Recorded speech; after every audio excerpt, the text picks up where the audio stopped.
All right, Moorish King, we rise upon the seven, giving all praises to the great God Allah, honors to his holy prophet, honors to our holy prophet, Noble Drew Ali, Al-Hajj Sharif Abdul Ali, that is.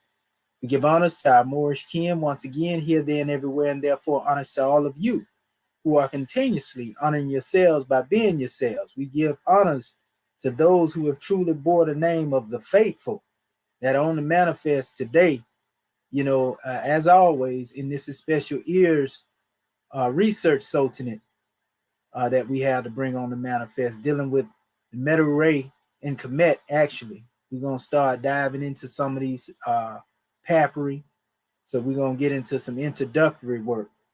But without further ado and delay, before we do anything, we want to open up and we call upon our beloved brother Marvin Edwards Bey to come forth with the reading of our laws, in our prayer, and our beloved brother Bati Bey to bring our chapter in. Islam. Islam. Gratitude. Gratitude. Yes, I'm Dr. Edwards Bey out of Texas Council. Rising, giving all praise to the great God Allah, honor to his prophet, and honor to everything that's Morris. And I'll begin. Ya Allah, Abnu, Heru, Miku, Nataru. Ya Allah. I want it. 5 more. Let me start again. Ya Allah.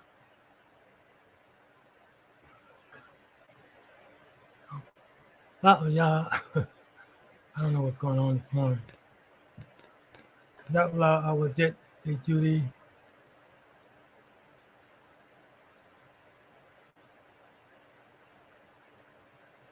Take your time, bro. Yes, sir.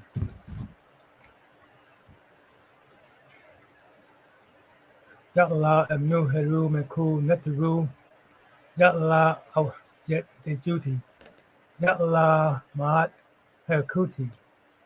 Ya Allah, Hotep, Heru. Wait a minute. Let me start over more. Ya Allah, Abnu, Heru, Meku, Nataru. Ya Allah, Awjet, Heru. I don't know what's going on. I'm getting stuck. Abnu, Heru, Meku, Nataru. Ya Allah, Awjet, Dejuti.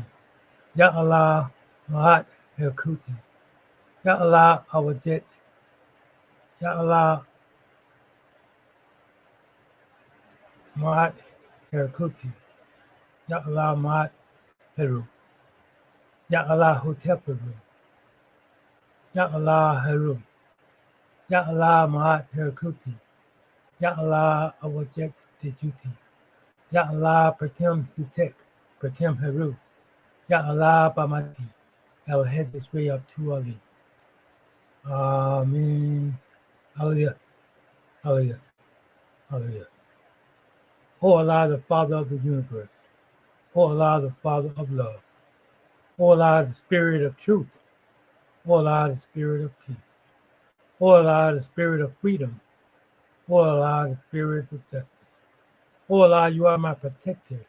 O Allah, you are my guide. O Allah, you are my salvation by night and by day. O Allah, through your holy prophet. O Allah, through Ali. Amen. Holy Issa. Holy Issa.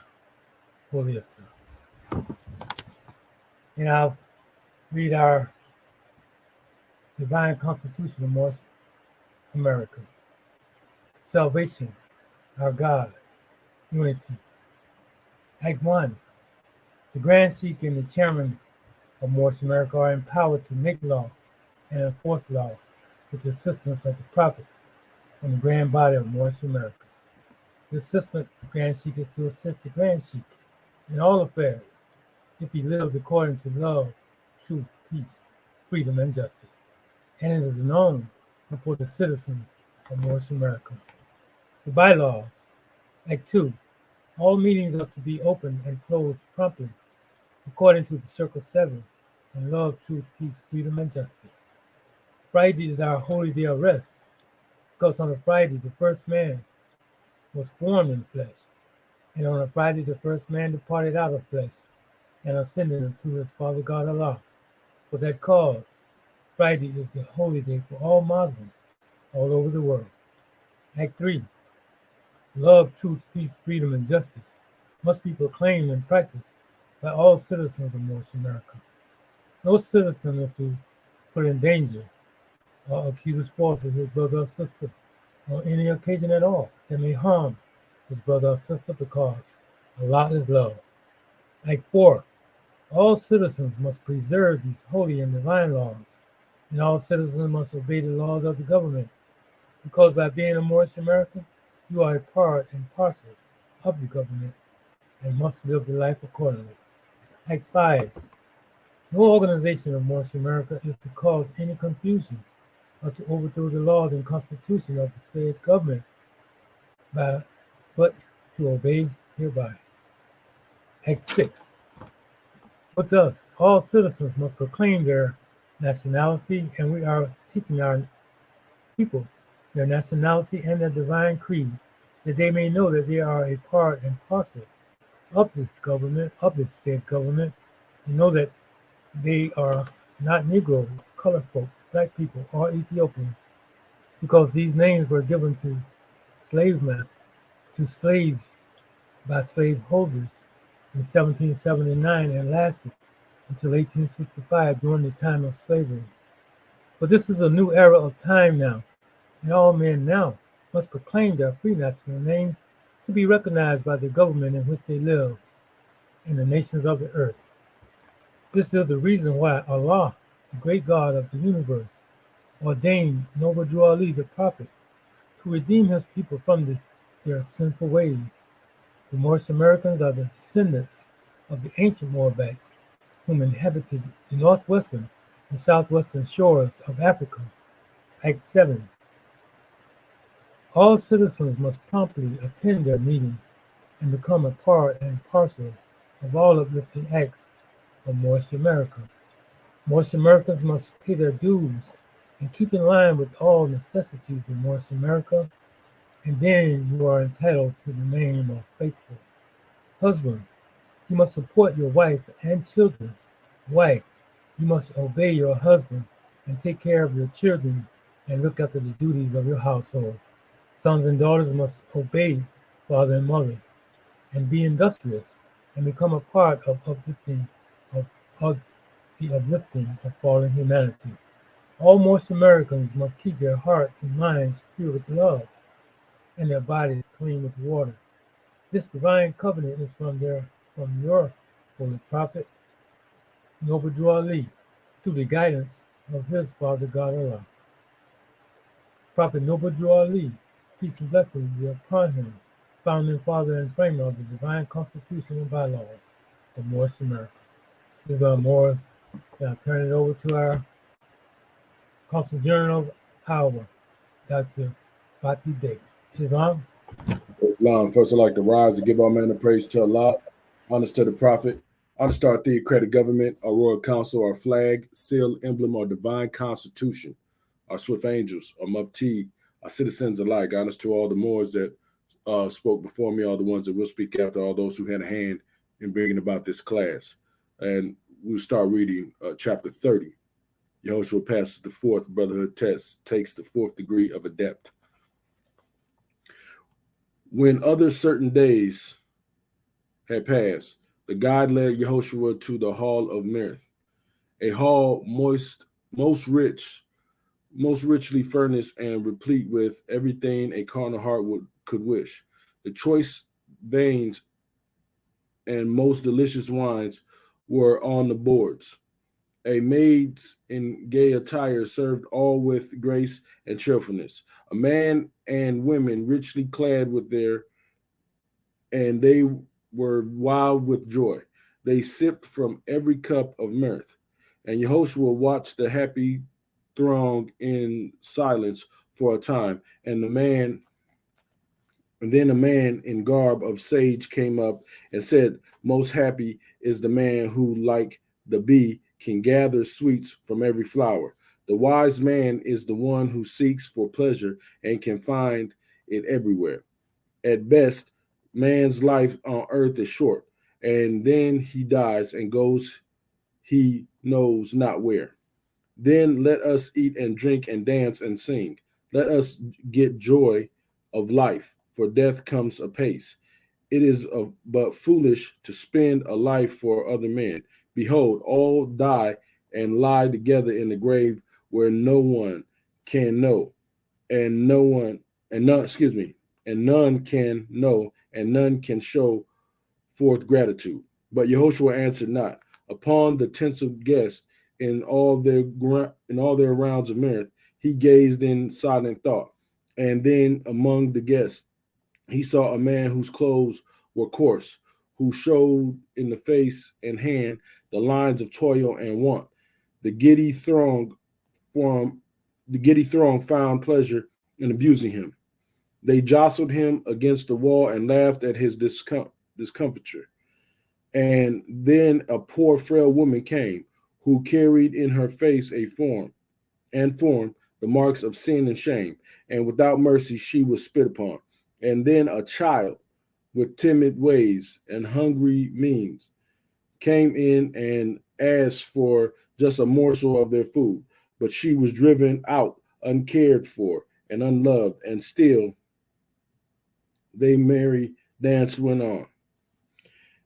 And when the pleasure seekers urged that Yehoshua join them in their mirth, he said, how could I seek for pleasure for myself while others are in want? How can I think that while the child cry for bread, while those in haunts of sin call out for sympathy and love, that I can fill myself to full with the good things of life? I tell you, nay, we are all kin, each one a part of the great human heart.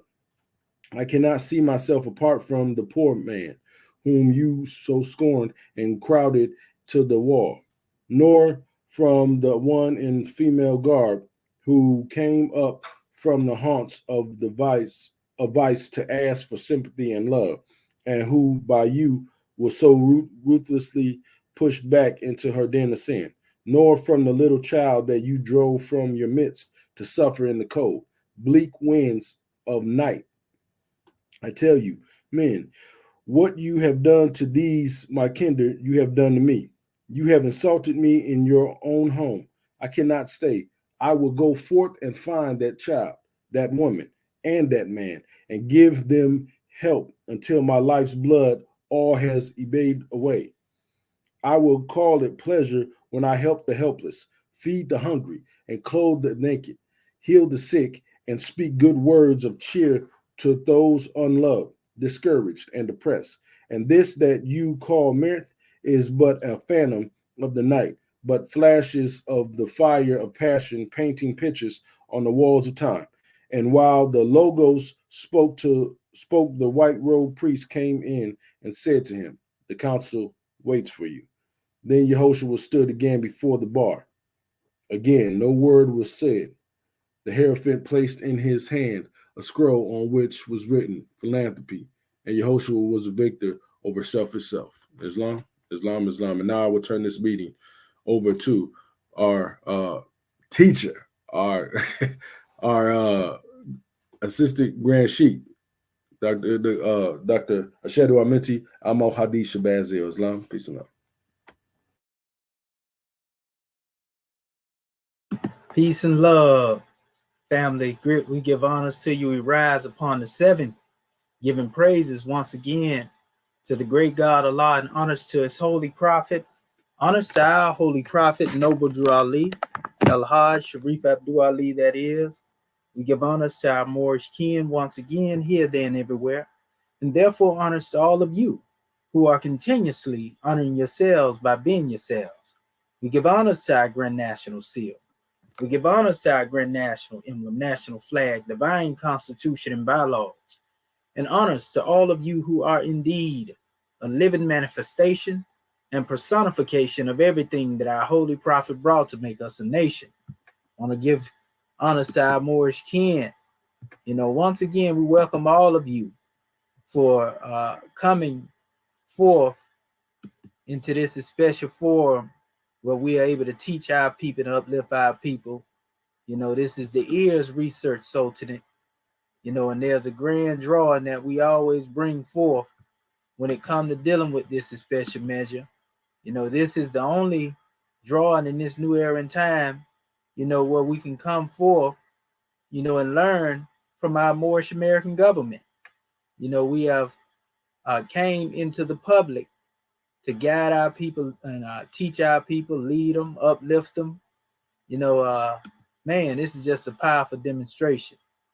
You know, we have a grand and most magnanimous work to do, and we have been doing it well. You know, minus doubt or contradiction. You know, no one has been able to thwart this special work that we demonstrate. We will continue to uplift fallen humanity, and it's just a grand drawing, family. But what we have on the manifest is we will be going into an introduction into the Ray in Comet, you know, in detail. And we have some measures that we're gonna bring on the manifest this morning. That's gonna be very powerful, and we actually dealing with going into one of the existing papyri, one that would actually solidify, you know, within our consciousness, you know, what we already familiar with as far as going into these things, but we want to actually get into some of the papyri, the text, you know, and this will open the door for us to go into other works in relation to dealing with papyri and text, so forth and so on as well. But we always like to come forth before we proceed in this special session with a reading from our Book of Fire. And we want to go into page 321 and have our Moorish kin volunteer with an ancient Kemetic Moorish history. It's always good to use that hammer repetition in this area. And we can actually take it over to page 326, which won't be long at all. So if we will want to get a few of our Moorish kin to volunteer. Islam. Islam, Brother Bati Bey. You can start first, and I think Marvin Edward Bey, you came too, didn't you? Islam, yes, sir. Okay, so our brother Bati Bey will start off from page 21 in Ancient Comedian Moorish History. Then we will go over into the area above, be conscious of biblical beginnings. You know, our brother can stop right there. Then you, Brother Marvin Edwards Bey, can pick up. You know, well, it states be conscious of biblical beginnings, and you can go over into the area where it speaks of how did the Greeks fit into biblical history. You can go to the measure up under that. Islam, you say begin with, what was it? Be conscious of biblical beginning. That's page 322. Right, and go. And then you can stop at 323. You know, where it states above, after the beginning, corn became the word of God. Islam. And we get one more. Maybe our goddesses, Islam, Sister Curta Bay, gratitude, and you can take us from 323, actually to 324. You know, where it actually states above where it says back to the Greeks. Okay, you want me to stop it back to the Greeks? Yeah, most definitely. Okay, Islam. Islamism. Islam. Were you going to page 326? I was actually going to get her to stop there because it was a little lengthy. But we can go there if you would like to come forth, Grand National Secretary of the State. I don't have no problem with that. Islam. Because I actually was going to come forth with the value of the divine history, but you came through the mindset, so we're going to let you, it ain't no strain happen. So you can actually pick up where she leave off, and we can go right there, and you can stop actually. Okay, right starting with what? The value of a divine history? Well, you can start because she gonna stop at back to the Greeks Okay. above that, and you can start at back to the Greeks, and you can actually stop at the session that deals with the making of the first god Ishanishi. You can stop above that. Islam. Islam. All right. That's what I'm talking about. We got all four of the quadrants on the manifest. All right, brother Batibe. Islam. Brother Judah. By the way, we see you, brother JJ 7000. Peace and love. All right, go ahead, brother. Islam. Praise and honor is previously given. Ancient Kemetic Moorish history. The illustrious prophet Noble Drew Ali was the first Moorish American patriot to teach the lost found descendants of Africans the truth about Adam and Eve. He said, they are the mothers and fathers of the human family, Asiatic and Muslims. Although the entire human family began in Africa, the majority of their true history has been secretly kept from their children in the Americas. A whitewashed European version of Adam and Eve has been force-fed through Christianity to these African children during the subjugation of the mother continent. Until the advent of the Holy Prophet, the Western world saw the first human family on earth through spectacles that had been prescribed with falsehood, myths, hypocrisy through these European designer glasses. The modern world saw only a pale-skinned Adam and Eve whom lived in a mystical Garden of Eden. This Eden had an exclusive for whites only sign at the entrance. Also in the black psyche, this Eden was propagated to be in the well-off white folks settlement.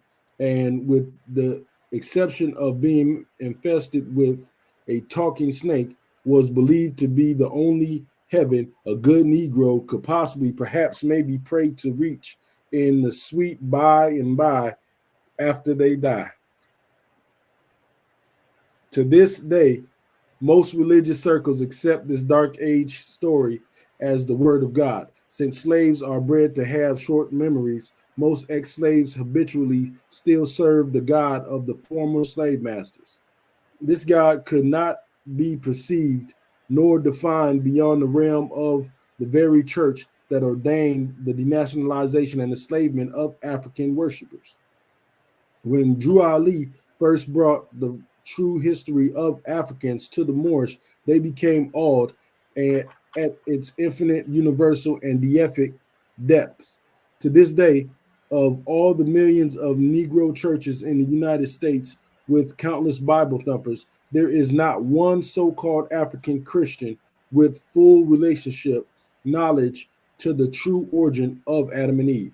The story of Adam and Eve is actually the original verbal historical account of the first civilized people of Africa. It is the truth of their divine origin, fall, and attainment to perfection being told by wise men to all initiates. The glory of this first man and woman represents the complete cycle of the great God in man.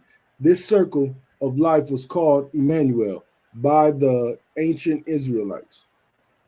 The holy story of Adam and Eve is the divine essence of a chartered course that all men must ultimately follow. There is no escape from the fixed destiny endured in the historical infinity of the story of Adam and Eve.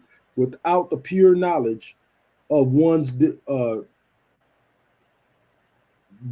derivation, any person armed only with human knowledge will face the instability of their karmic presence while awaiting an obscured future. Without the true knowledge of Adam and Eve, carnal man will believe he lives in the make-believe life that is trapped between birth and death. In this chapter, the required do or die light of Adam and Eve will be revealed. How the esoteric history of Adam and Eve has been used to lessen gods into humans and reduce humans into Negroes. The deliberate burial of the true value to the first family on earth will lay bare the dark aging of a people. The state of ignorance about Adam and Eve has also been used directly to secure the institutions of slavery in the Western Hemisphere. This state severed the paternal roots of nearly a half a billion African nationals, detaching from the human family with the marks of Negro, Black, and colored people in BC. Every nation that claims attachment to the human family has had their Adam and their Eve. The Bible is full of Adam and Eves. However, most of them are shrouded under the terms begot or begotten. In fact, Adam and Eve, genealogy of Yehoshua, the Christ, through his father Joseph and mother Mary, in books of Matthew's 1, verses 1 to 16, and Luke 3, chapter 3, 23 to 38, are sound examples of how serious African nationals truly are about their divine origin.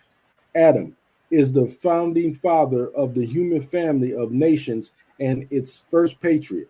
Other more renowned Adams are the great Ham and his lineage of Cush, Mizraim, Put, and Canaan. Excuse me. Also, there is undeniable father divine of many nations. There is undeniable father divine of many nations. Abraham with his son Ishmael and Isaac. All of these are Adams of great nations, civilizations, and religions. The latter sons actually subdivided the first religious creed, the ancient Chaldeian mystery system, into Judaism and Islam. See chapter 18. Most Americans can now relate to George Washington, Thomas Jefferson, Quincy Adams as being the founding fathers of the United States of America. By divine design, they are the indisputable Adam of the USA. However, today's problem with the same Americans is they have very little understanding when it comes to their ex-slaves being a clean and pure nation with their own Adam. Hence, the purpose of our subtitle, The Exhuming of a Nation, to the biography of Noble Drew Ali. Indeed, also by divine design, as revealed in this biography, the prophet Noble Drew Ali is the return of Adam. By this design, he is the first patriot and indisputable founding father of the lost found tribe of Ali, the new Moorish American nation. It does not take the research ability of a master historian to realize the existence, absence, and exhuming of this cornerstone of the human family, and that only Noble Drew Ali, having been born among them, proclaimed this nation as his by their own divine name and number. Drew Ali states, all Adam and Eve are the mothers and fathers, yet they are one. Hence, the honoring of one's father and mother became one of man's first obligations and source of strength. The so-called Negro race and NBC people are the only people on earth today without mother or father, from which to honor. Matthew 15, 1 to 14. High paternal honor has been a covenant among African nationals since their fall into humanity. It is more holistic in cultures than any modern day religious concept and breathes on every civilized family's origin, genealogy, and heritage. Drew Ali also taught the Moorish Americans that they are olive-skinned Asiatics, angels, and have the same Adam and Eve, father and mother, as those who guarded the holy city. See Genesis 3:24 and question 57 to 63. He educated the Moors in the fact that they are the direct children of Adam and Eve. This may seem somewhat acceptable as a common knowledge by those in this age of cyberspace and optic centers.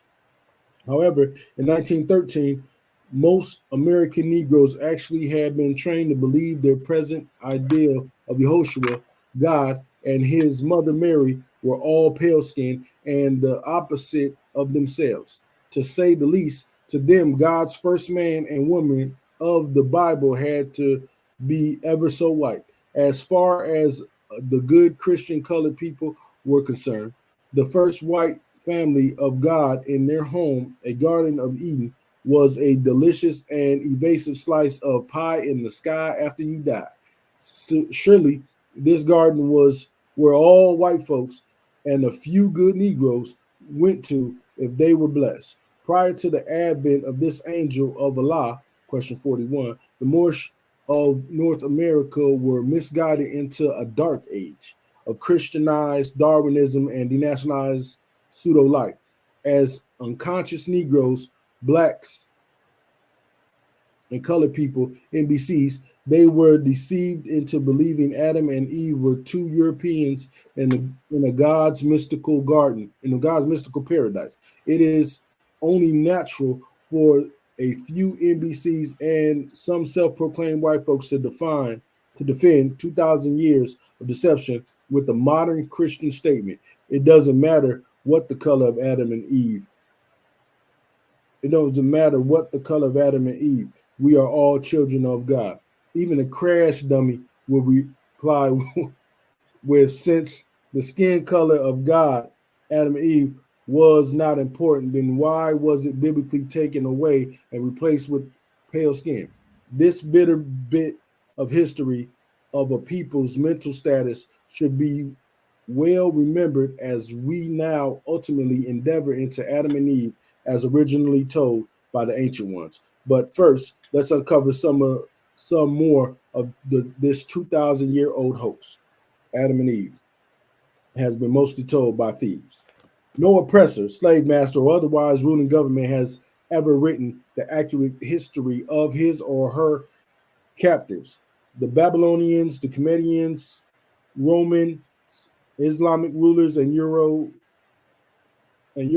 Christian governments, etc., all have slanted the history of their victims to reflect themselves as superior saviors of the wretched of the earth. Naturally, they were all merely doing their God's will to subjugate or annihilate the inferior enemies in order to save them from themselves. Such histories will reflect the victors as having saved and wretched from an assumed inevitable doom. The Greek and Roman interpreted writings of the Israelites' history are by far a prime example to support this recurring fact. It turns out, according to prophetic destiny, the pale-skinned nations of Europe are today's controlling world rulers, straddling the current cusp between the Piscean and Aquarian age. Naturally, their great book, which tells his story of the conquered people of Africa, African descent, is the foremost propagated and most read book in recorded history, the Bible. The conquered people of Africa, the Bible, by far the greatest book of collected African history to be written by Europeans, oddly enough, was not written by Africans, and it is not the infamous Word of God. No, God did not write the Bible. The Greeks from Europe wrote the first draft of the Bible, and it was called the Septuagint. See Religious Finale. Noble Drew Ali said you can't control how another man writes Moorish history, but when you get the pen in your hand, write your own. Tell the truth and sign your name to it. The ancient Chaldeans, having enslaved the tribes of Israel, misnomered them collectively as Hebrews.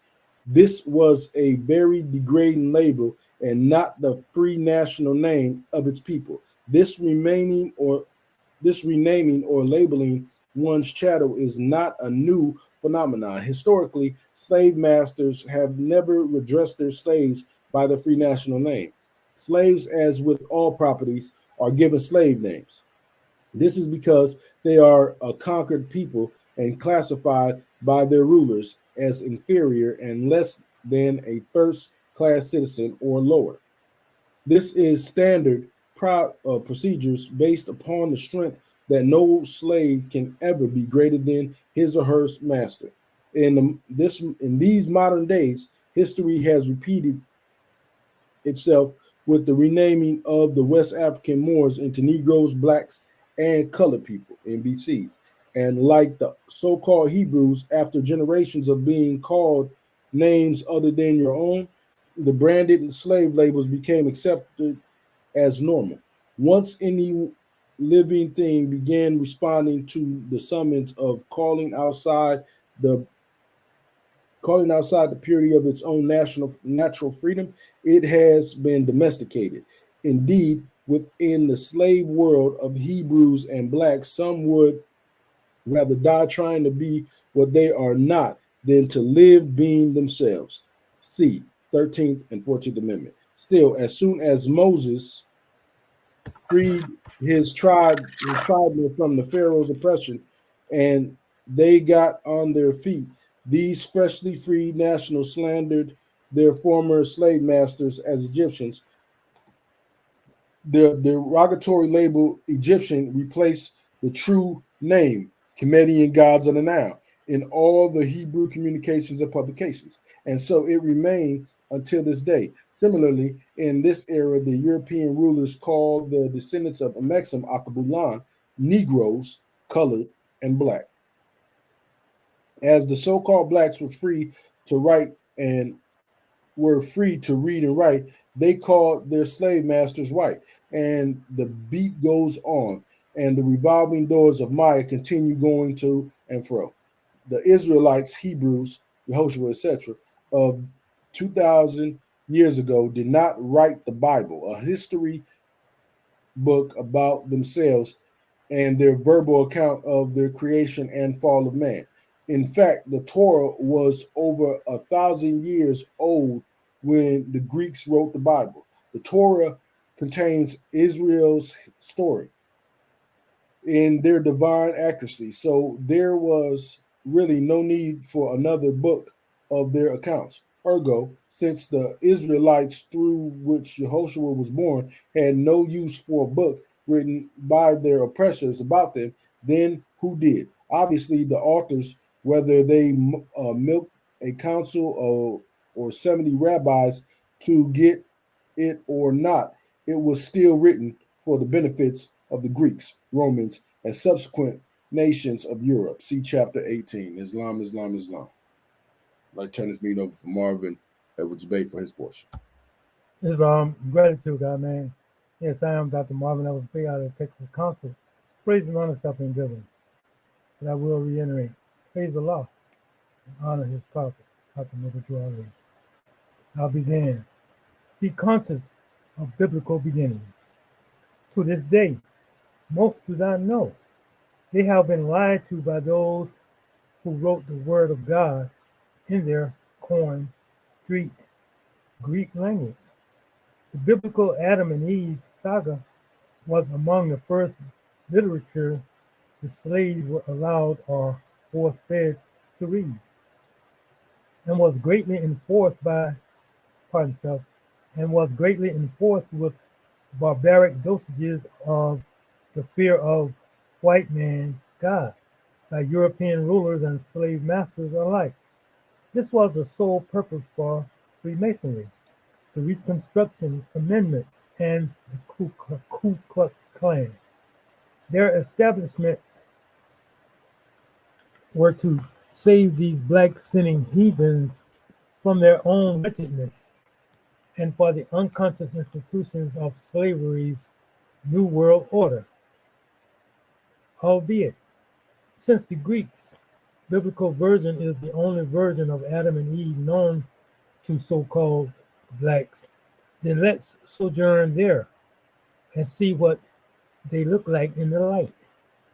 But bear in mind that the divine origin of the original Hebrew laws of Moses began in the Egyptian mystery system, and the basic European translation of these biblio teachings evolved into a middleman religion of events, which quite candidly he brewed up. Also, remember Now, as the Moorish Americans began to write their own history, had it not been for Noble Drew Ali's revealing these great truths of the divine origin of African nations, the Western world would not be forced to concede to over 2,000 years of fabricated religious dogma with their information highways and cyberspace intelligence. The true story of Adam and Eve is all about the divine creation and heritage of the original African people. They were not only the first man to people the planet Earth, but their will was emerged with the will of their Father God. Drew Ali placed this in the science of Asiatics and Muslims, the mothers and fathers of the human family. Question 57. Here, it would be good to note a Muslim is anyone who submits his or her will entirely to the will of the great God. Hence, Adam and Eve were Muslims before they became Asiatics and human. During the millenniums of Adam and Eve in the Garden of Eden and into the world called Asia, there were no Europeans made. The hueless ones of the Netherlands were not even a thought.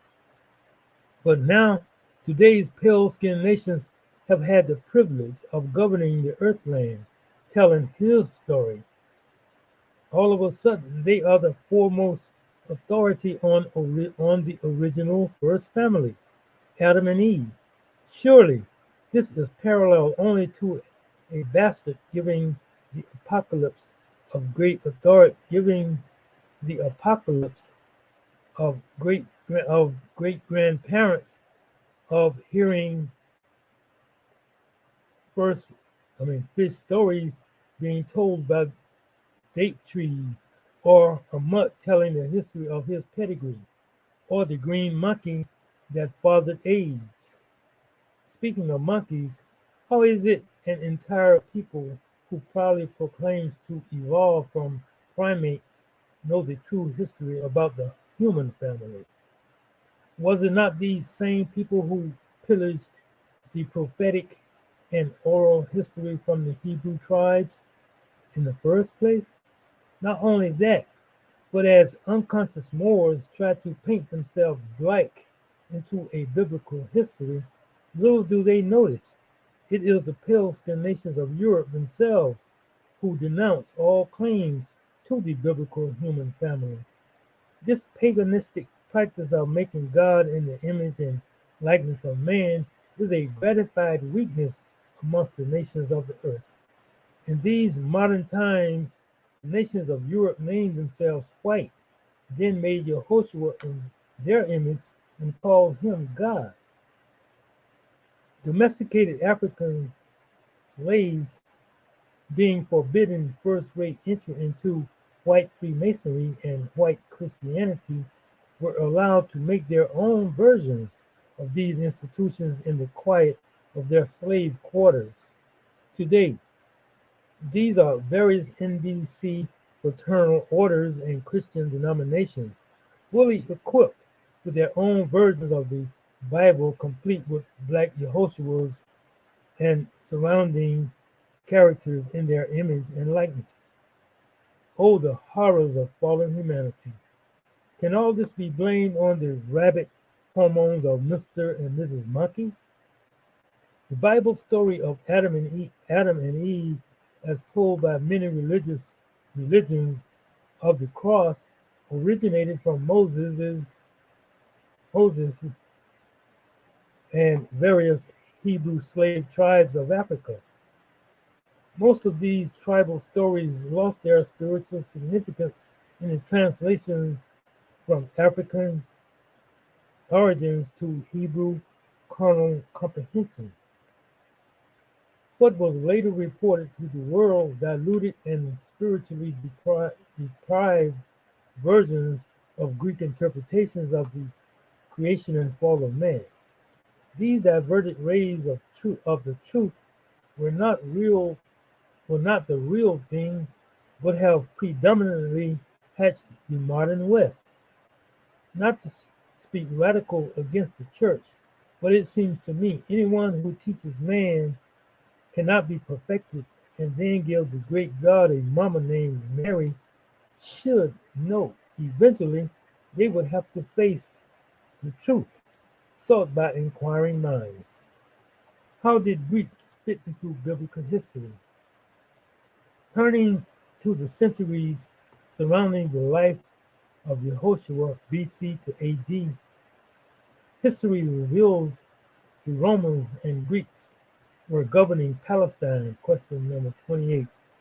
In fact, Greek was made the national language, although the indigenous, like Yehoshua, continued to speak Aramaic. 2 Kings, verse 18:26.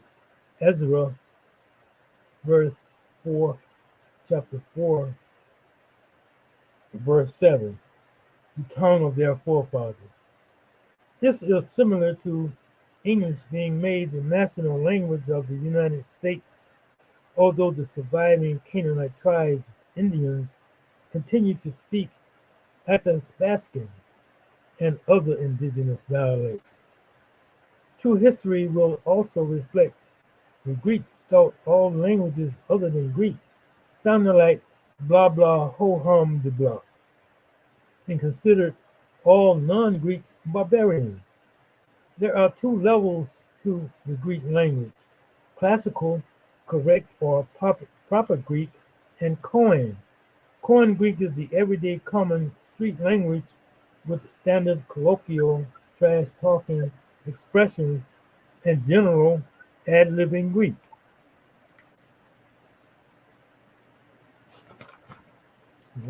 Okay.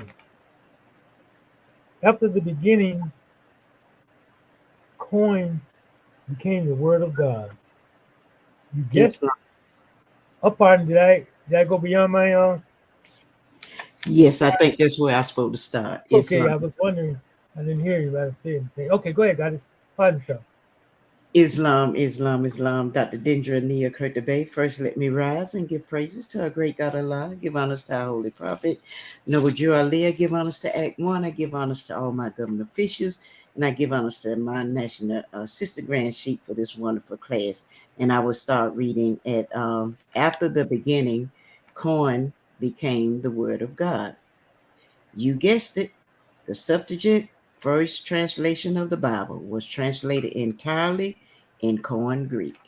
Naturally, since the Greeks and Romans give themselves the title of God, question 92, and wrote their Bible in Greek and Latin, it is not strange for today's Black Christians, etc., to defend their master's book as the Word of God. To most of them, the only God they have ever known is the same master which wrote the Bible and then used the same book to justify the maafa of African enslavement.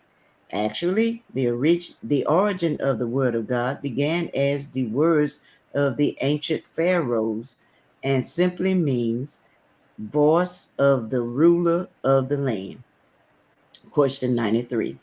People, namely so-called Negroes, who referred to the Bible as being the word of God, are in fact giving praises to the words of the Greeks, and through various paganistic forms that are pleasing to themselves, make Europeans, white men, their God. This does not mean there are no truths in the Bible. Quite the contrary. What this means is the Bible is not and was not ever the word of God, but the word of the Greeks. It does not matter how much the NBC pastor hopped, sweat, and spit in the name of Jesus, the letter J, pale skinned God, and all came from the Greeks and was traumatized into the slaves by their European brothers.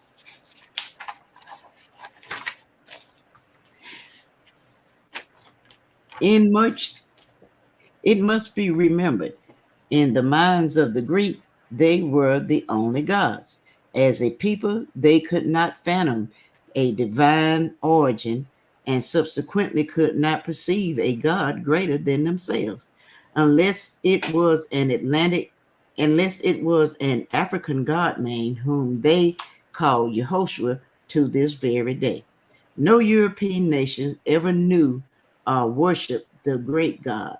As Drew Ali wrote, man's highest idea of his God.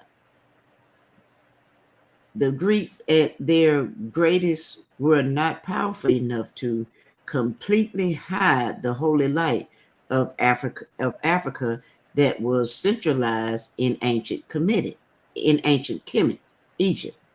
Nevertheless, once the truth has been confounded, it is no longer pure and can do more harm than healing. Where the Greeks and other Europeans have fallen short on African comprehensions of is for anyone to know the spirit, they must be the spirit. The Greeks, neither Romans nor any of the pale-skinned invaders of the Holy Land never fully understood the spiritual foundation of Hebrew, excuse me, Hebrew, Aramaic, sister language of Arabic, nor any of the other 200 languages of Akubalan. Note, Akubalan means mother of mankind or Garden of Eden. It is in the descendant language Swahili of the ancient Kushite. Akubalan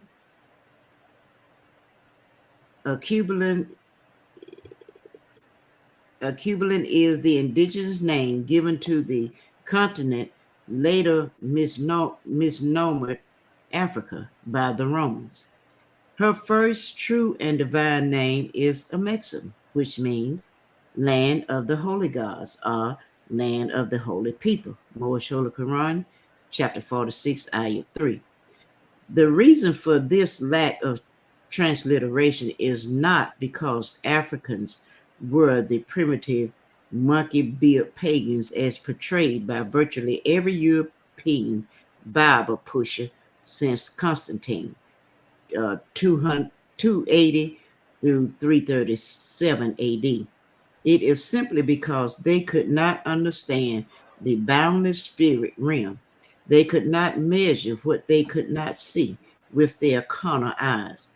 The world of hallowed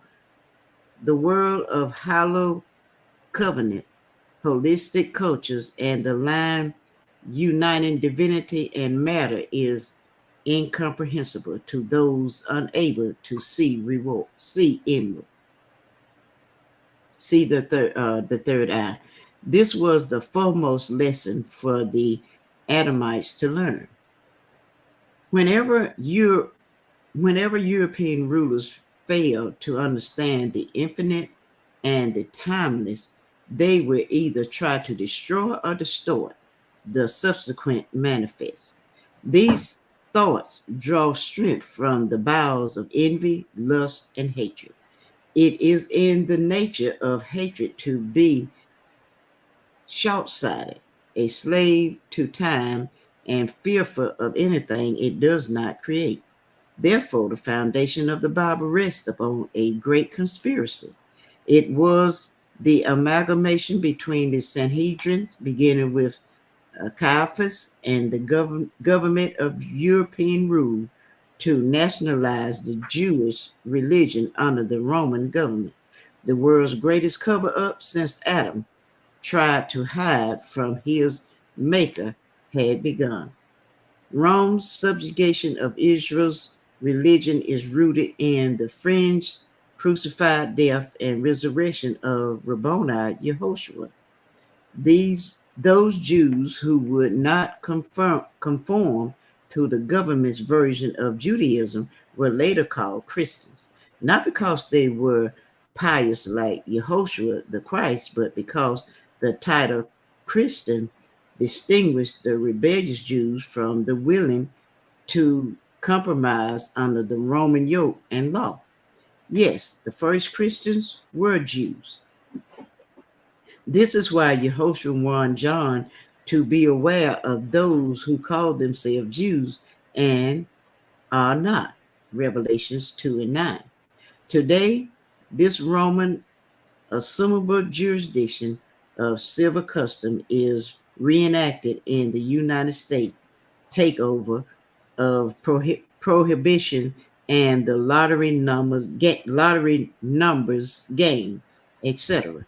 Remember, selling liquor and running numbers were crimes of felony when acted by America's common people, but a government control of poor people's pleasure was legalized by the use of one word, license. A license is a document of authorization to a practice that would otherwise be illegal. Parentheses, Black Laws Dictionary. Oppression can do strange and often unimaginable things to the human mind. Weak-minded Jews became Christians the same way Pope-free African Muslims have become pig-feet-eating Negro Christians of USA today. The powerful effect of oppression have never been truly measured on the minds of U.S. slaves. The Bible, with its Hebrew Greek version of Adam and Eve, was siphoned from the Israelites during their state of iron hand oppression. The Greeks recognized the Comedian Egyptian influence in the Mosaic laws because Socrates, Plato, Aristotle, Hippocrates, etc., had all received their formal education in the Egyptian mystery system, not to mention the notorious Alexander the Greek. The reader should also remember Moses being raised as an Egyptian aristocrat, received the foremost teachings of its ancient adept mystery system. These teachings also included perfection of the God self with its power of dominion over all other living things created by the seven eyes of Allah, the Elohim. This is why the Pharaoh's heart appeared hardened. Pharaoh simply knew all the sciences of the God-man, which Moses had mastered before being exiled. The Egyptian sages were simply not impressed with the exploit by one of their former students, who they viewed now as a traitor for taking the secret teachings into the forbidden lands in the north. Yehoshua the prophet also received these lessons in the Egyptian temples featuring SULTANATE, meaning man know thyself. See religious finale. Islam. Now we'll turn it over to our National Grand Secretary of State to read the rest. Islam. Islam, gratitude. First of all, I want to rise, giving all praises to our Father God Allah, giving honor to our Prophet, Noble Drew Ali, the last prophet in these days and times, giving honor to our class, to all of our students, family online, and also giving honor to our National Assistant Grand Sheikh, hosting and teaching our class. Back to the Greeks. The books of Moses, collectively called the Torah, translated from the Hebrew language containing no vowels into Greek, lost a world of spiritual definition in the very first draft of the Bible's Old Testament. The Greek version of the Holy Bible, called the Septuagint, the Greek word for 70. 70 is also the Egyptian number for brotherhood. The Septuagint acquired its title from the Council of 70 rabbis that convened to translate the Torah into a low-class Greek language. All subsequent Bibles trickled down from this one. Example given, the Roman Catholic (Latin), the infamous King James Version, spurned more than 3,000 variations, edited, revised, and fraternal word of God. Did I mention the Holy Quran and the ancient Bhagavad Gita has never been changed? This history is pertinent to Adam and Eve because most of the westernized world is only aware of their biblical version. Yet the Bible was never written by a single prophet, as are other sacred tablets.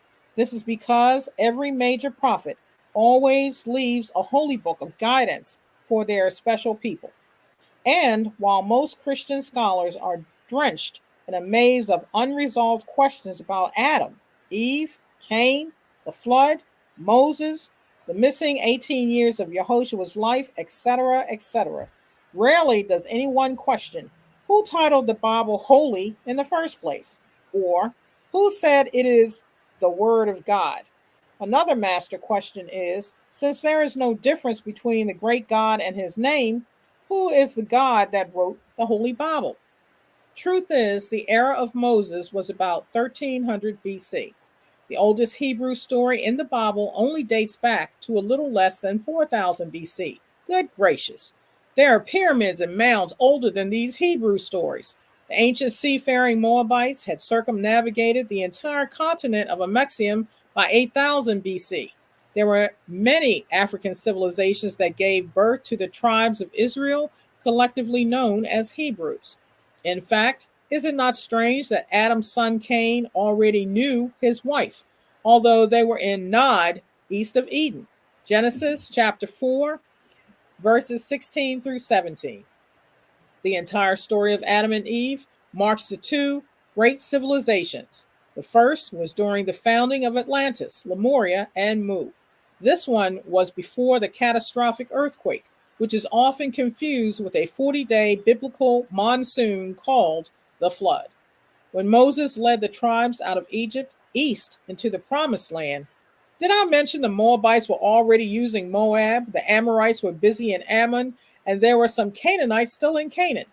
In other words, the promised land was already being occupied by natives of that era. An accurate history would also reflect that the promised land was another lawful province of ancient Kemet, Egypt. During this time, the only gods of the civilized world were the pharaohs who were the rulers of the earthland. They were not too pleased with those who called themselves Jews squatting on their land across the sea. It seems the descendants of those self-proclaimed Jews of that era would be repeating the same exodus 3,300 years later in the 1948 Western-backed proclamation of Islamic occupied land. Case in point, the biblical Hebrew stories are not the true origin of the human family. These stories are mostly abstract versions of the divine creation, fall, and perfection of man. These histories of the world were learned by an enslaved people, parentheses Hebrews, while under the Kemethian rule and mystery system, the world's first religious creed, Islamism. By slaves, never being greater than their masters, they rarely understand the origin or nature of their master's creed. Anyway, the original Hebrews with Moses' Egyptian teachings did not believe that God or man had beginnings, nor did they believe that spirit man could die, not as long as the great God lives. The Egyptians had taught Moses that man is a perfect being. This is why the Great Torah, in its original Hebrew text, is by far more accurate than today's infamous Word of God.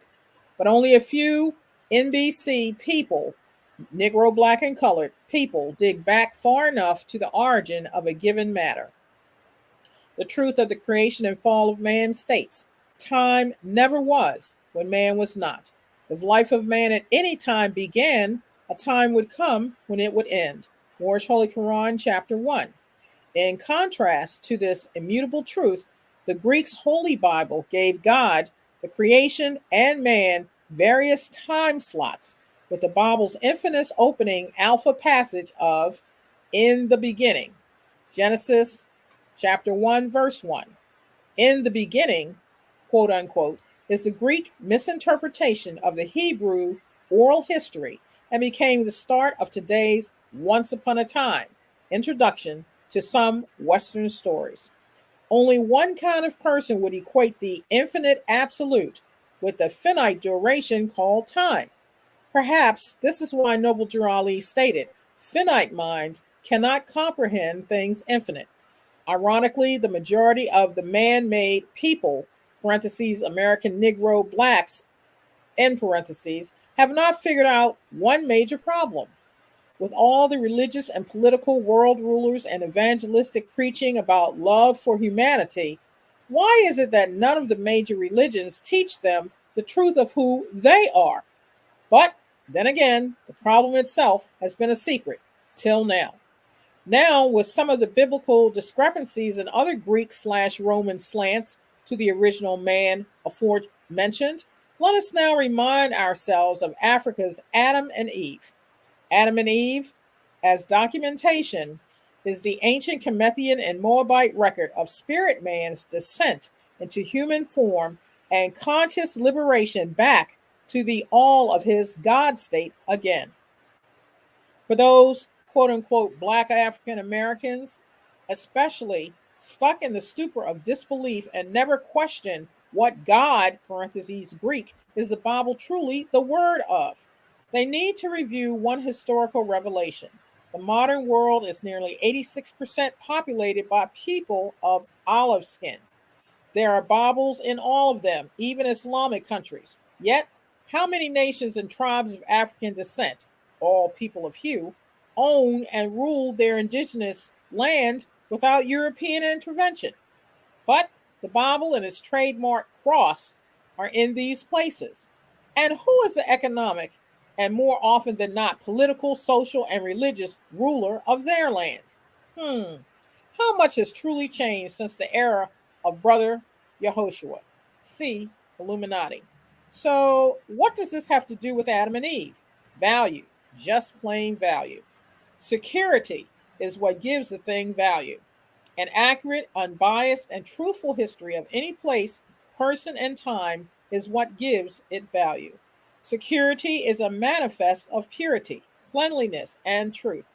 To see Adam, parentheses Ish, and Eve, parentheses Isha, in their God state as the original man, chosen to be made from the soils of Eden, parentheses Amexium, Akubalan, Africa, then as the first humans to walk the earth is to know their true history. The true history of Adam and Eve is so infinitely valuable to the Moorish. These were the children of Adam, Ish, and Eve, Isha, because they honored them as their divine link to their creator. As long as the Moorish nations remembered their sacred origin, they could not be mentally enslaved. This is why it took the nations of Europe under the Roman Catholic/Christian Crusades 2,000 years to break the minds of the Moors and quote unquote whitewash away Adam and Eve from their memories. In fact, without speaking radical, the Bible is the chief agitator of the whitewashing machine of Adam and Eve. This is the reason they, the prophets and Yehoshua, appear suddenly pale-skinned in the final rinse of the colored churches of today's Vatican subsidies. The value of a divine history. Hardly any so-called Negroes, colored folk, or Black people read Isha, and Isha into when they were gods in the garden. Today, they cannot fathom their ancient foreparents as being these gods that walked the earth. Even fewer know they were sun-kissed with melanin, embodied with flesh from the holy rich grounds of Africa. Less have siphoned the reason why the Holy Lands are in Africa is because it gave birth to the holy people. Tragically, even smaller amounts accept the value of knowing Adam and Eve are their mothers and fathers of the human family, Asiatics and Muslims. See appendix and question number 57. But then again, some have been miseducated via a primate evolution. Truth is, because they are not a free nation of people, today's Negro, Black, and colored is by far more trained than educated. This formula is verified by the fact only property can be trained while education belongs to the citizens of free national governments. Hence, Negro and Blacks being property names that identify those persons detached from the human family and not having father or mother, can only be trained at best. Since the Negro, black, and colored does not have a divine history, they can be trained like domesticated beasts to be professors, judges, generals, and congressmen, etc., for any master's government and social benefit. In the end, no property can accrue national prestige, wealth, independence, or prosperity. At this time, we want to turn the class back into our host instructor, our National Assistant Grand Sheikh. Islam? Islamism, Moors. Gratitude for the reading. Ain't nothing like the value of one's own history and also having a true knowledge of our history. And we give honors to our Grand National Chairman for everything that he brought us in the Book of Fire, burning up root and branch, all falsehood. Notice he used terms such as original Hebrews, and he used the terminology in there in reference to, basically the original teachings that have been given outside of the Greek misinterpretation. And this is one of the things that we battle with as a people, and a lot of that is the reason why it's so hard for us to comprehend, what it is that we are bringing forth on the manifest today when it comes to these lessons. When we tell them that the truth has been remixed, they have taken away certain things and gave it to you in a repackaged way. Our people just don't get it for some reason, but they can find fault in everything that their own people bring forth to uplift. Man, that's something else. If that ain't post-traumatic slave syndrome, I don't know what it is. Again, we want to give honors to our brothers that's in the box. Our brother Jeremiah Judah showed up earlier. You still there, brother? Peace and love. Noble Brian, the brother Jay, our brother Ray Sean Irvin. We give honors to the brothers. Most of the brothers always show up. So what we're going to do without further ado and delay, we have a grand subject matter to bring on the manifest. And it's dealing with that which relates to the introduction into the Medu and Kemet, which we call Hieratic. So we're dealing with some of the papyri now. We talked about this. We have built up to this point, and we are here now. So this is going to be a grand drawing, family. I can promise you that. The wait, is most fulfilling, so to speak, now that we are here to really go into the essence of what it is that we are here for. And that's to teach our people, to be themselves. And so I have a few measures and I have a lot lined up here. And we're going into some of the tools. One of the things that we will go into the first documents that we will enter, because this is an introductory, document. This is one of the better ones. And we're going to separate, the truth from the falsehood and all of that. We got all of our tools up here, by the way, and the way in which we would go about doing this, because we would deal with every document in this particular way as we move forward. And we just want to give our people a feel of this. This particular document is known as the writing of a skillful scribe, right? And it deals with an introduction to hieratic Middle Egyptian through the text of a shipwrecked sailor. Now, let me say this before we even go into this. This is by William Clay Pope. This document is one's chosen will to go into what we basically getting ready to do.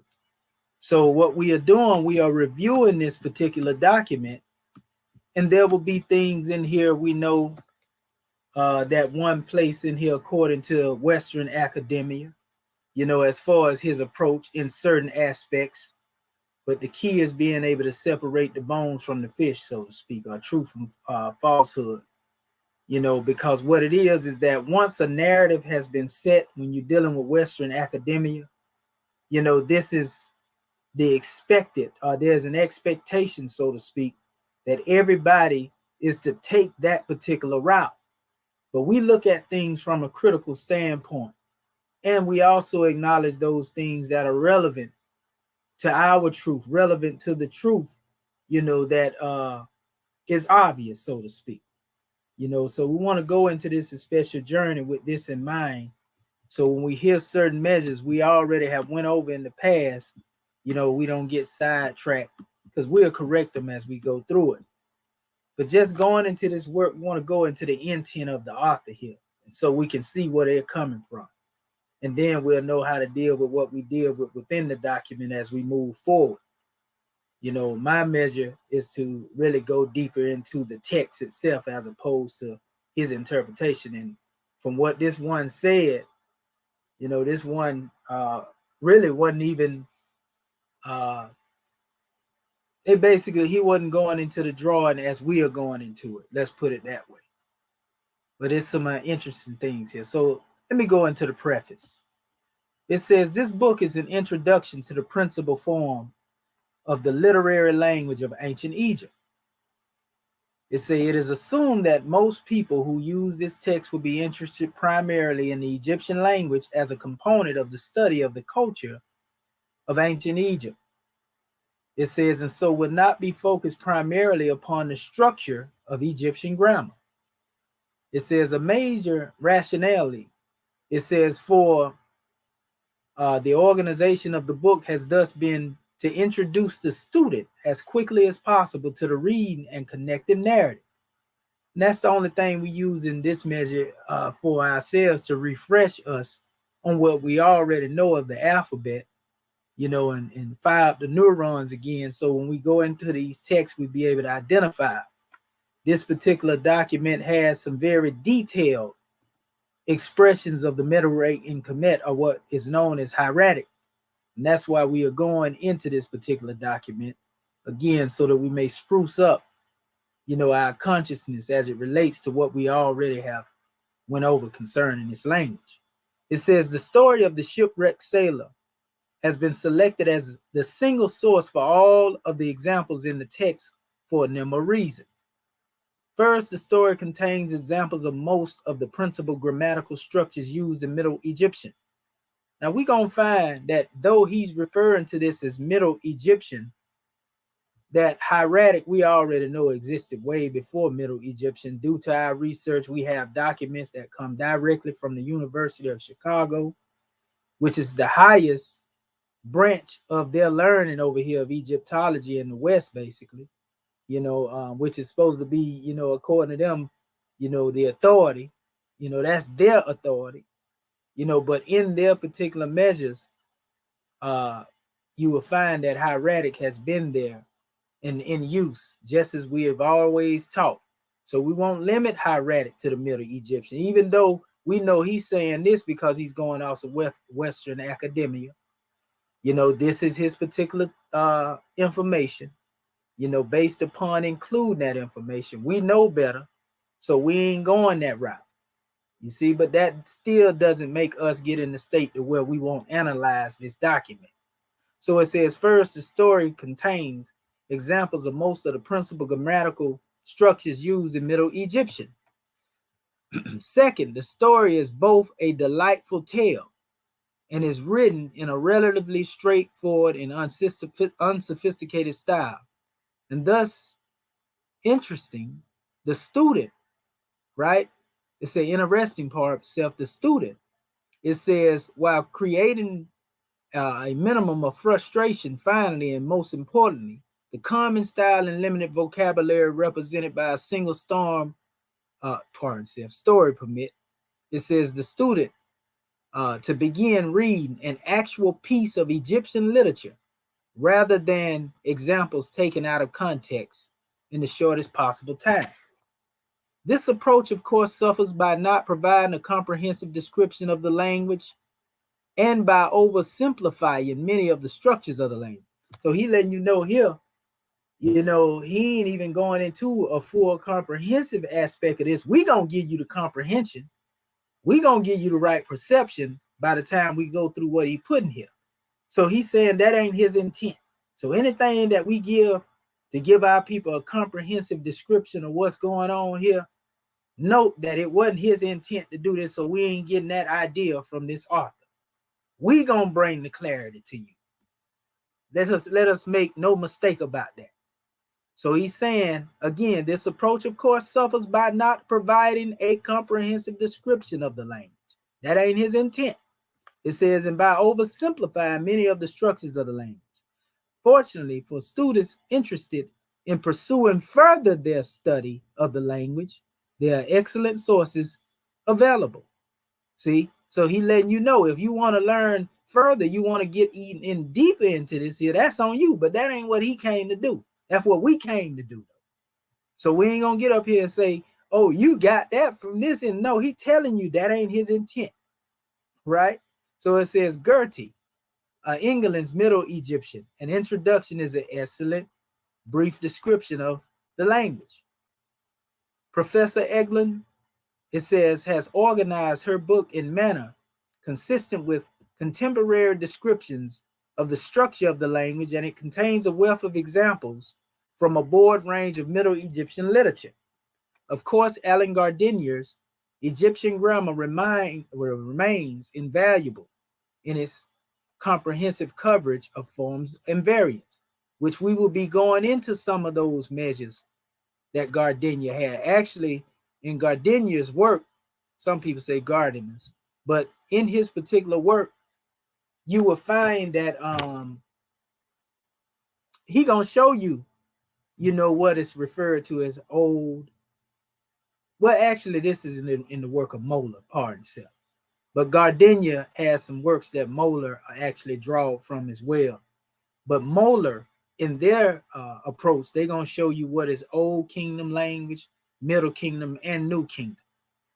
So when you hear Middle Kingdom and people that try to limit the hieratic writing or the Middle Ray in Kemet to the Middle Kingdom, they are sadly mistaken, because there's record out there that actually dispute that. And we're going to show it to you in a minute. We already talked about the oldest language before. We talked about the Papyrus, or the Red Sea Scroll, dealing with the construction of the pyramid itself. So we already went over those things, so we don't have to go in depth, but we're going to point certain things out here in the documents. So it says this book is an introduction. It says both to the language and the writing system actually practiced by the scribes. And I'm going to tell you something else too, because a lot of people hear the statement that hieroglyphic writing existed alongside of hieratic writing. And all this is saying is that the symbols that are now perceived to call hieroglyphic by the European had always been on the manifest along the side of, this hieratic. But that don't mean that they were a part of each other. In fact, we know a lot of the so-called hieroglyphics were developed later, based upon, what was in the hieratic. And then they tried to create their own little demonstration, which we already know is the Greek mix, but that's a whole nother measure. But the only reason they say this is because the symbols that were inscribed in the temples and so forth and so on were there, while at the same time the hieratic was there as a written expression. So they say they developed side by side, but don't think that means they the same, because it don't mean that. That's what some people been trying to push to our people, but we done debunked that and overthrew that, so that ain't even up for discussion. Every last one of them that was claiming it was scared to go into a dialogue with me upon that. So I don't have to go back and forth with anybody over that. The proof is out here.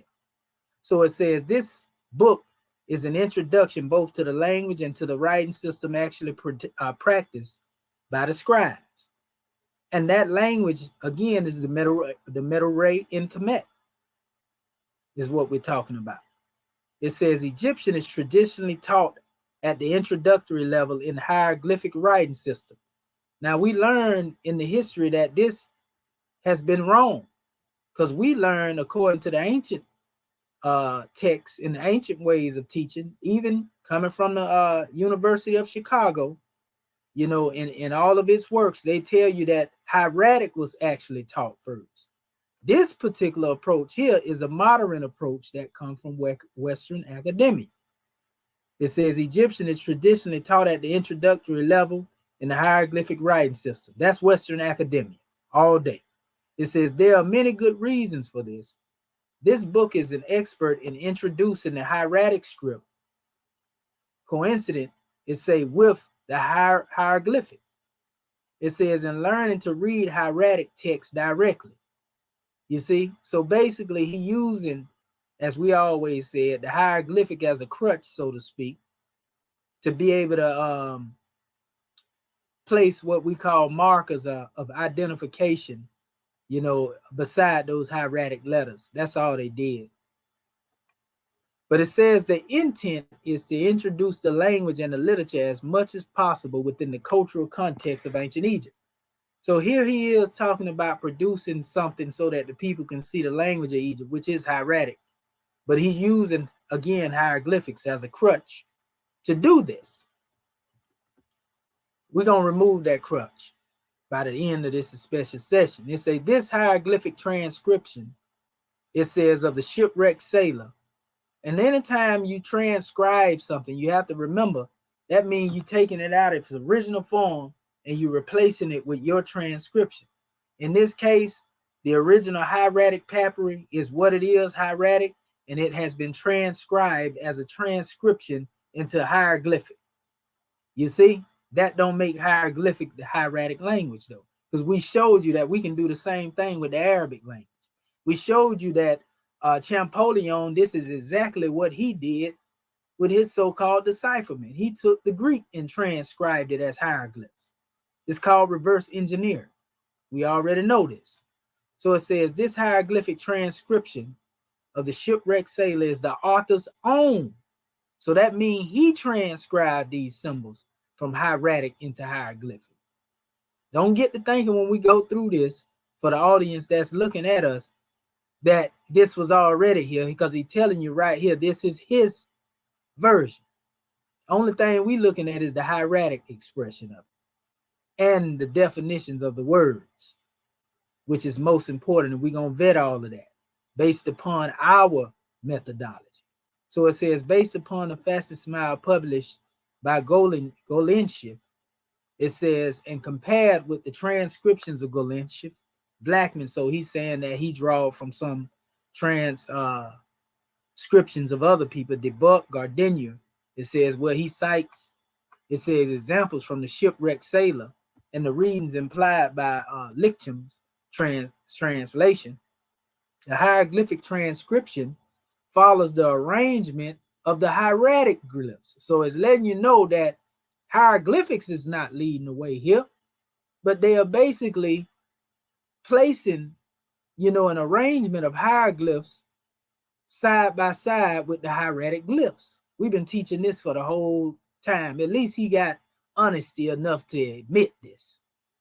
You see, so it says sometimes this results in an arrangement of hieroglyphs that does not conform to the usual hieroglyphic practice. Why? Because hieratic and hieroglyphs are different. He said, I deemed it more important that the student be able to quickly and easily recognize the relationship between the hieratic and the hieroglyph, you know, by the letters that he tried to match up, you know, with symbols, basically. It says the only known copy of the shipwrecked sailor, it says, on a papyrus scroll that was found in 1881 in a chest in the Egyptian Museum in Hermitage, St. Petersburg. How it came to the museum is unknown. We already know they stole it. But anyway, say the papyrus is 3.8 meters long and 12 centimeters high. It is written in a very clear hand. The text is written in vertical columns from the first line through line 123, from line 124 through line 176. The text is written in horizontal lines. From 177 through the end at the line 189, the text is again written in vertical columns. And this lets you know that this is a later measure, because most hieratic texts, you always see them in a horizontal expression. So we already know that the writing of skillful scribe is not a very ancient. It's ancient, but it's not as ancient as the, you know, the text that we referred to earlier as the original, your Prisse paper, you know, Tahotep. It ain't as old as that. So it says in the transcription included in this book, the numbers above short vertical strokes mark, and I got another book that we're going to pull up dealing with all these different types of strokes and breaking down certain measures. It says strokes mark the line and numbers of the papyrus. Based upon the writing style and particularly upon the writing of certain geographic names, Golenschiff assigns the manuscript to a period not later than that of Senuseret II of the 12th dynasty. See, that's very modern. You know, when you're talking about the 12th dynasty, you know, that's closer, you know, to modern time than the ancient texts that we talk about when we speak on the Prissy Papyrus and so forth. It says that is early. It is too early in the 19th century BCE. It says, pardon self. It says because of this dating in the manuscript of the cultural focus of this text is on the 11th and 12th dynasties, the Middle Kingdom of Egypt. And again, just because this document is being dated to the Middle Kingdom don't mean Hieratic comes from the Middle Kingdom. Hieratic existed since the Old Kingdom. It says a facet smile of Golenschiff's publication of the manuscript was scanned. It says the Rastafari thus produced was used as a background and the glyphs were traced by hand with pen. It says in core draw. There it go again. They telling you how they manufactured this stuff. It says the vector graphic thus produced was the basis for all the reproductions of the hieratic script in this text. There you go. So they use the measure as a template. And then when they use a measure as a template, they're able to deal with other portions of the text, so to speak. But anyway, that must have been fun too. It says the hieroglyphic text was set with the glyph for Windows text and process produced by Hans van der Berg of the Center for Computer-Aided Egyptological Research and Faculty of Theology, Utrecht University. So they basically are following in the footsteps of their forefathers, taking, you know, the hieratic language and comparing it, you know, to symbols. We're letting you know that. At least they honest, though. At least they honest. Now, this portion of the document goes into some of the language, and we're going to point out, you know, some clarity here. It says the Egyptian language and writing system, Afro-Asiatic family of languages. It says the Egyptian language is a member of the Afro-Asiatic family of language. We told you where that, even that terminology come from. Afro-Asiatic, we told you where that come from. European invented that too. It says Afro-Asiatic family of languages. A family found, it say in the Middle East, we call them Abjad languages. It say in the Middle East and North Africa, the Afro-Asiatic family includes the subgroups of Semitic, Egyptian, Cushitic, Berber, and Chadic. So these are all of what they call the Afro-Asiatic family. So that means Semitic language is connected to that as well. Remember, through language and linguistic ties, we find that through etymology, we can trace all language back to its source. So it says the Semitic includes the languages of Akkadian, Arabic, Aramaic, Hebrew, and Phoenician. There you go, for those who are wondering on the relations of the Kemetic tongue and all of these other texts, be they, you know, the original text that one would like to call biblical, the Injil or the gospel. You know, you deal with what they call the Torah. You know, whether you go into all of them, they all have a connection of being a part of the Abjad family, which this European like to call Afro-Asiatic. You see? So it says Cushitic is represented by several languages. So the Cushitic languages we find in Ethiopia, Somalia, Berber is found in North Africa, and Chadic in the North Central African region.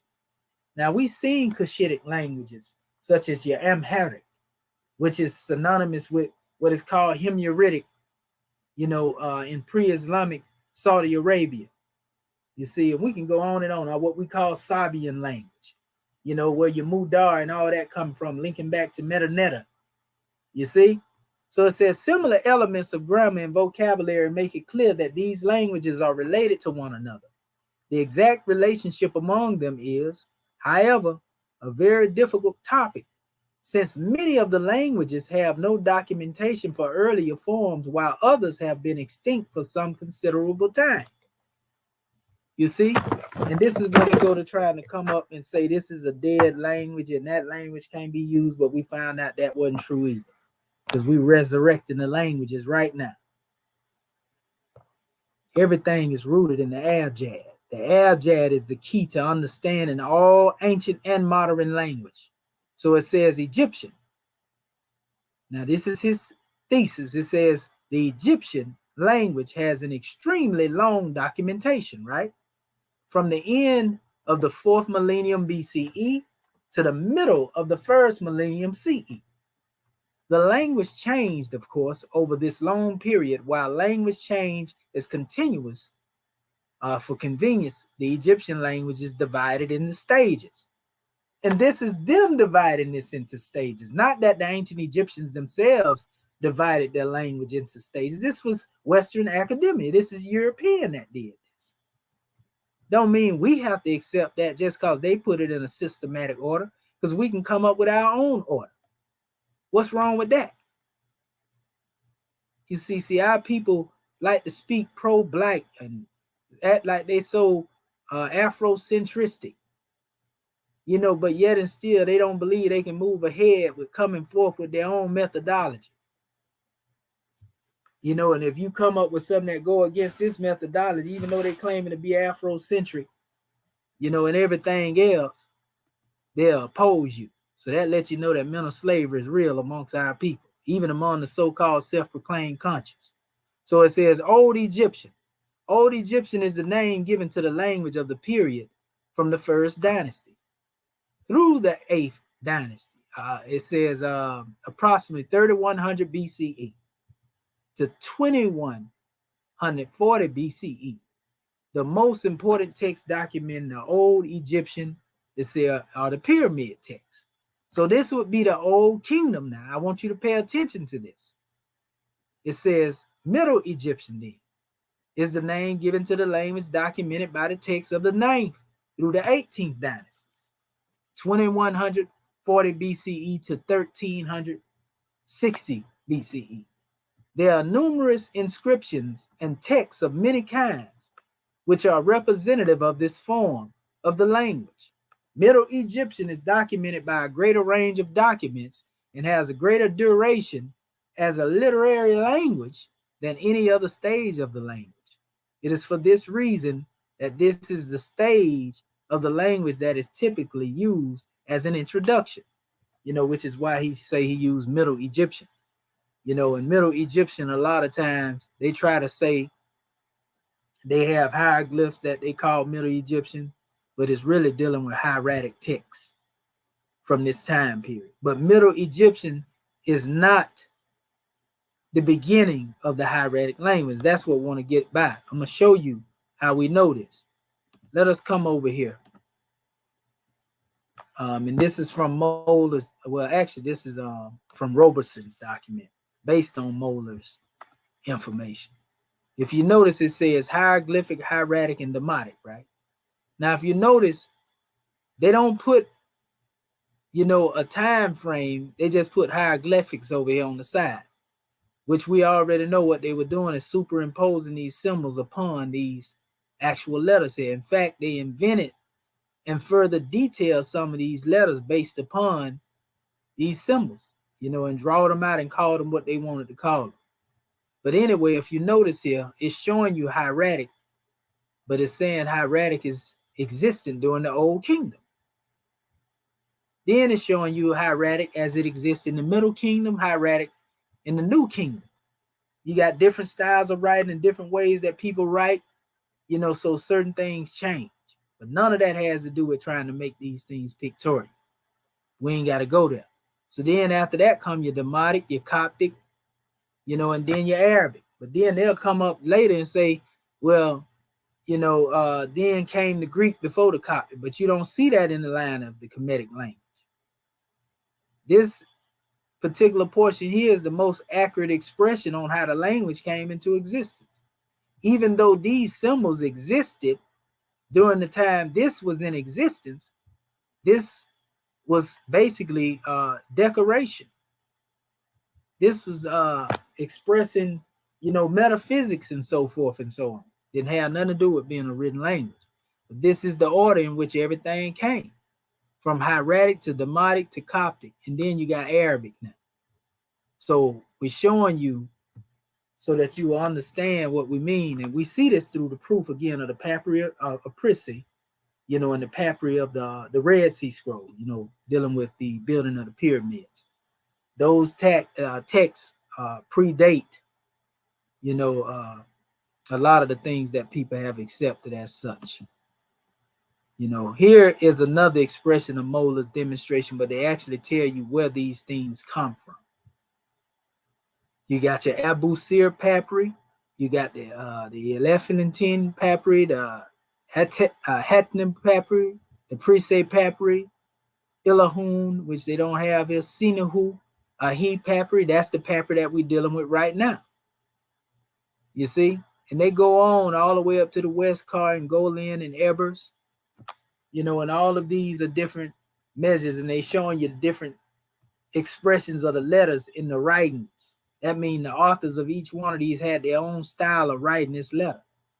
When you get over here, this is where they tried to come up with the hieroglyph, you see, and say, okay, well, this right here, is relevant to this, but that's a whole nother measure. We ain't got to get into all that right there. I just wanted to point that out. Let me go back to reading again. So it says late Egyptian. Late Egyptian was the common spoken language, it says, of the Middle and the Late Kingdoms, beginning around 240 BCE. It was not used for formal written materials before the time of Akhenaten, about 1360 BCE. Now notice they say common spoken language, because people tell you can't speak the language. It wasn't a spoken language. They telling you it was a spoken language here. But then Demotic we see come right behind it, just like I showed you in this chart that we showed you earlier. See Demotic coming behind the New Kingdom, right? We can see that. So it says the term Demotic refers not only to a stage of the language, but also to a particular form of writing common to that stage. Demotic refers to the spoken and common written form of the language about 700 BCE to about 300 CE. Inscriptions as well as literary texts continue to be written in Middle Egyptian. And we know the Coptic evolved out of this, and Demotic evolved out of Hieratic. So again, it says Coptic is the name given to the last stage of the Egyptian language. So if Coptic is the name given to the last stage and it came from Demotic, again, we got to emphasize it. How in the world is they sliding Greek in here?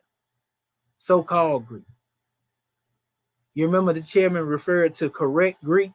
In all actuality, that's the Hecopta. And most of the books in Christianity were transliterated. And just like the chairman was saying in the Book of Fire, an exhuming of a nation. Look, Coptic is the name given to the last stage of Egyptian language. It is represented by an extensive early Christian literature, written in this form of the language with an adaptation of the Greek alphabet, meaning Greek, as they like to call it, had adopted or adapted their own language from this original language. It says, while Coptic is no longer spoken language, it survives in the liturgy of the Coptic Christian Church. We've been telling you this a whole while. Why you think E. Wallace Budge was able to go get some Coptic Christians, to go into certain Coptic measures? They couldn't go into the Demotic all the way. He had some demonologists for that. But then you had those who was able to go, into those measures, but then not having a full knowledge on even the hieratic as it should be. That's a whole nother measure. So a lot of the language that we have now is strongly based upon the connections of, the Demotic words that evolved out of the hieratic, to give us an idea on how to be able to identify with these particular demonstrations. So it says the scripts of the Egyptian language, two forms of writing. The Egyptian language developed more or less simultaneously beginning very late in the 4th or early in the 3rd millennium BCE. The hieroglyphic script was used for monumental inscriptions. for texts and labels in painted tomb scenes. See, they were just direct decoration for the decorative motifs on furniture, jewelry, and other artifacts, right? And other similar formal contexts. The hieratic script developed alongside the hieroglyphic for use principally in writing on papyrus. So this was the actual written language. And they use the term again, develop alongside. Don't get that confused with saying hieroglyphic is a language. This saying the symbols were there when this language come on to manifest. Matter of fact, certain information tell you that hieratic came first. Some will tell you it was on the manifest during the same era and time. That's almost like the civilization of Sumerian ancient Egypt. People want to argue Sumer is older than Kemet. Some say Kemet is older than Sumer, but then certain documents will tell you that they came up around the same time. But that's a whole nother mess. It says the relationship of the hieroglyphic and the hieratic script is not unlike the relationship of the script used for printed text and that for cursive handwriting in English. So they try to use the comparison. And you heard a lot of people who tried to come against us with a bogus argument, try to say, that's why you got cursive language and you got English language, trying to compare that to hieroglyphs and hieratic. It sounds good, but we proved it wrong. Now, if one want to still go with that narrative, that's on them. Let them have it. It says a form of the hieroglyphic is specially adapted to the use of brush and ink on papyrus. It says was used principally for making copies of the Book of Dead. So in other words, what they did, and we showed that to you, how they came later with the hieroglyphics and made a side-by-side comparison, just like he just stated. They created a template in the form of symbols to replace the hieratic, and then they made certain versions of the Book of Dead from that. It say that actually in the document coming from the University of Chicago, though. So there's no strange happening in regards to dealing with that. You know what I mean? So when you go further into this drawing, it goes on and it states a form of hieroglyphic especially adapted to the use of the brush and ink and the pen on papyrus was used principally for making copies of the Book of the Dead. This special script is called cursive hieroglyphic. And they letting you know that's exactly what it is. And we showed that to you a couple of times. You know, the difference between what they call regular hieroglyphs and cursive hieroglyphs. So we don't really have to go into every aspect, but we're going to touch this right here because we almost done anyway. Because there's some matters here that need to be brought out as well when you go into this document. It says hieroglyphic. The hieroglyphic script was called by the Egyptians Sesh-in-Medu-Neter. Sesh-in-Medu-Neter. Medu-Neter, right? Writing of the sacred words.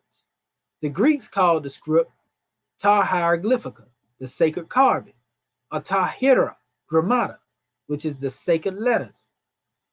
This is what the Greeks, they say, called it, right? And we know this is coming from the Hellenistic period. We know this is coming from the Ptolemaic period. We know that this is based upon, you know, the concept of Champollion transliterating Ptolemaic hieroglyphs and then saying that he done translated the language. We exposed that hoax as well. The earliest hieroglyphic writing dates from about 3100 to 3000 BCE, and the most recent example known was carved in the temple on the island of Pele in 394 CE. Now I'm going to show you how they get most of the people. They get most of the people because most of the symbols, which was around about 700 according to them, until they created 7,000 more. Most of these symbols existed again around the same time that hieratic was on the manifest, but they want you to believe that these symbols was being taught with language, and that's how they getting over on the people. They dating the monuments as to the time that they was, but them monuments wasn't being demonstrated the way the Ptolemaic people came and did it later. And so our people who can't see through, you know, the muddy water, so to speak, they constantly misled, and they think you crazy when you come up here and you try to tell them this, right?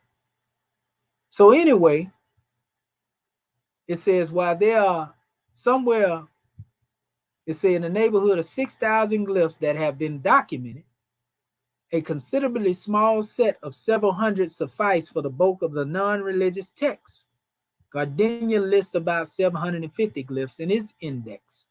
Of these, less than 250 are used to write the hieratic manuscript of the shipwrecked sailor. It says a large number, he's telling you he used Gardenia's demonstration to come up with, his comparison. It says a large number of the complete catalog of glyphs are from the Hellenistic and Roman periods. There it is right there. I ain't got to say it no more. He's telling you. A large number of the complete catalog of glyphs are from the Hellenistic Roman period. He's talking about the hieroglyphics. Now, don't confuse that with the hieratic. It says, during this time, Egyptian priests concerned with maintaining the privacy of their religion and the language of its expression created a large number of glyphs. Uh-oh. Well, we already know this right here, so that don't shock our Moorish kin. It says their intention was to complicate the writing system as a part of a strategy to deny literacy in ancient Egyptian to the foreigners.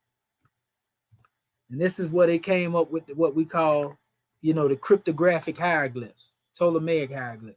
It says a stable set of several hundred glyphs was used throughout the history of the written language. In addition, new glyphs were developed. It says as new items became part of the material culture of Egypt. Problem is, them first 700 glyphs wasn't used as a language.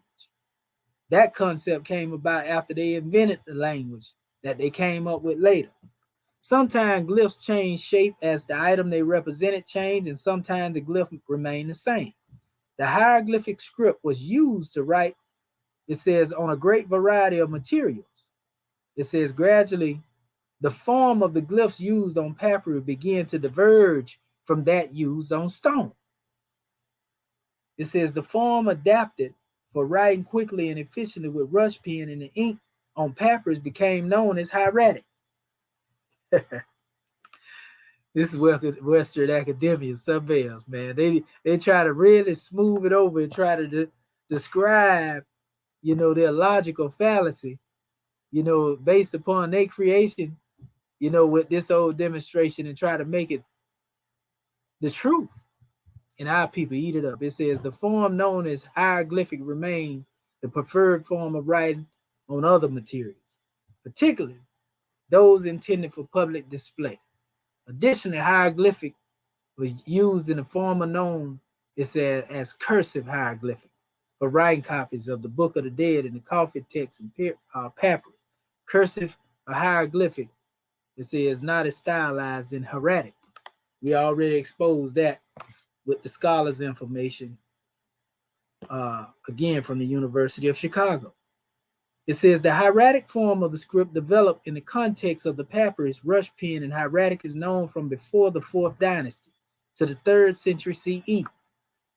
From about 600 BCE, hieratic was replaced by an even more cursive form of the script called demotic.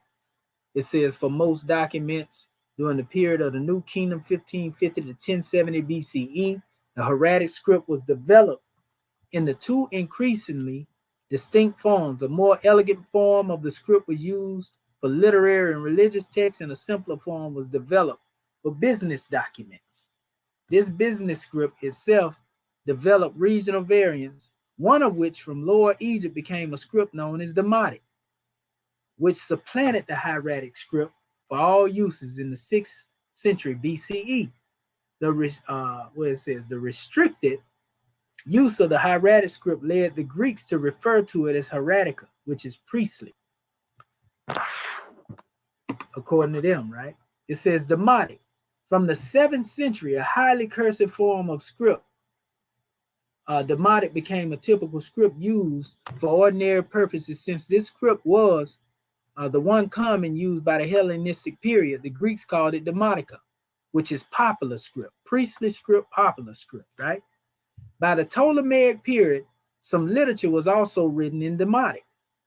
One of the most famous inscriptions ever found in Egypt, the Rosetta Stone, is composed in 3 scripts: hieroglyphic Egyptian, demotic Egyptian, and Greek Coptic. And we know that was created from Ptolemaic hieroglyphs. It didn't have nothing to do with the ancient Egyptian expression of the symbols outside of taking some and making them letters as they seem fit. You know, we already know how that happened. We ain't got to go into that. But it says Coptic during the 1st century CE, the Greek script was adapted to write in the Egyptian language. Both that that script and the stage of the Egyptian language are called Coptic. Most Coptic texts are religious, and the vast majority of those are Christian. This confirms also what our chairman was talking about, how, you know, a lot of things come from Kemet, you know, in its original state. We already know that is really what they call in Christian, you know, texts, Greek texts are really Coptic. This is proof of it right here. They even use the term Old Nubian as well. It says most Coptic texts are religious. It says, and the vast majority of those are Christian. But they've been telling you it's the Greek codex. It's the Greek this. Anyway, it says the administrative language of Egypt had been Greek. It says from the time of Alexander and Ptolemy. So the same time they remix Kemet, they remix, you know, the original Piscean record, or what we call the Bible. They have remixed that too. 332 BC. Huh? Alexandria, the capital, had been a Greek-speaking city from its foundation, and Greek was business language. It says of the Hellenistic and Roman periods in the East Mediterranean, the Egyptian language remained in use in the rural villages. We tell you ain't no such thing really as Greek. You know, this is really Hecopter, even though they call it Greek. But that's another measure. It says Arabic replaced, you know, the Greek, but they'll tell you Arabic replaced Coptic, because Coptic and Greek is the same. That's why they keep identifying them by two different names. It says the administrative and business language with the Arab conquest in the 7th century CE, the spread of Islam replaced Coptic with Arabic. Now they're saying they replaced Coptic with Arabic. Said Greek up here. You see what I'm saying? All you got to do is pay attention. You can get the little subtle lies. You know, a lot of these things are being pushed, though, again, because it's Western academia. You know, some of these people don't even know what it is they talking about. They just talking based on what they done read and ain't did no deeper research. So it says Coptic remains in use as a religious language of the Coptic Church. The level of literacy in Coptic, however, is very low. Remember, it was Copts that aided E.A.R.S. Buzz. Some of them brothers and sisters, you know, our brothers rather, was killed. But it says graphic principles of the hieroglyphic and hieratic writing systems. And this is just talking about reading, you know, the way they read hieroglyphics, and we ain't getting into all that right there, because that ain't how we read hieratic. You know, we just dealing strictly with the comparison of these measures. You know, and you'll see here where he explained further what he did. It says in hieratic script, the glyphs are written in only one orientation, and that's from really right to left. It says until the 11th dynasty, 2035 BCE, hieratic was normally written in columns, and the columns arranged from right to left. Beginning in the 11th dynasty, hieratic is typically written in rows. It says, which each row written from right to left, the story of the shipwrecked sailor, which dates from the period of transition. It says written partially in columns and partially in rows. I beg to differ with this right here, because we've seen in the Old Kingdom already the hieratic was already existing since 3100 BC. So if hieratic has always been on the manifest alongside of what they want to call the symbols of hieroglyphics being there, then this contradicts, you know, what this one is saying here. But that ain't a big issue. But we see got a little honesty in him. He can't help that he being misled by his forefathers. But it says the examples of the hieroglyphic script used above are transcriptions. Remember what I told you what a transcription is? Of the first two columns of the shipwrecked sailor. The hieratic original, now they're letting you know that the original one was hieratic. So that right there kill all argument for anybody that want to argue anything else. So any pictures that you see in here, they were not here originally. This guy put them in here, and he put them alongside of these letters, because the original document was consisting nothing but of these letters here, which is hieratic. So don't get it twisted when you go to seeing these symbols down here and get thrown off, people. Because he's telling you what he did, and he's saying it right here, even. So it says the papyrus was prepared by a rather simple but tedious process. I know it was tedious. It says the outer rind, it says, was first stripped from freshly cut green papyrus plants, and the pith was then cut into slices that were laid side by side, slightly overlapping in absorbent material. A second and third layer of papyrus slices were laid, each layer at the right angles to the previous. An absorbent cloth, it says, was placed over the top, and laminated papyrus was beaten with a rounding stone or wooden mallet for the purpose of perhaps for himself an hour, or two. And, nevertheless, they're just going into how these papyrus were put together and all this here. And you see he done put his little pictures in here, trying to get you involved with that. We ain't really concerned with none of that there at all. We want to get into some of these expressions dealing with the sounds here, where they go into transliteration. Because we got to get into all this before we start going into these words and going where I really want to go. It says transliteration is the representation of symbols of one writing system into another writing system. It says there is a standard convention by which the phonetic values of the Egyptian glyphs are represented by characters of the Latin alphabet. There you go. That's what I'm talking about right there. Same thing they did with, creating the Egyptian language, as they like to call it, as hieroglyphs. Same thing. It says with modifications, it says to eliminate ambiguity. There you go. It says in this book, the transliteration of Egyptian glyphs is always in a bold italic face. It says in font clearly distinct from that used for the English text.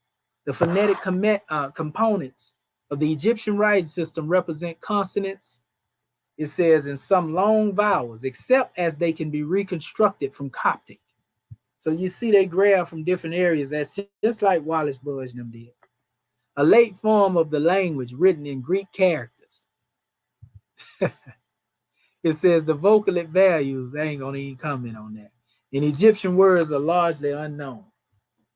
See, this is how one superimposed themselves into history, though.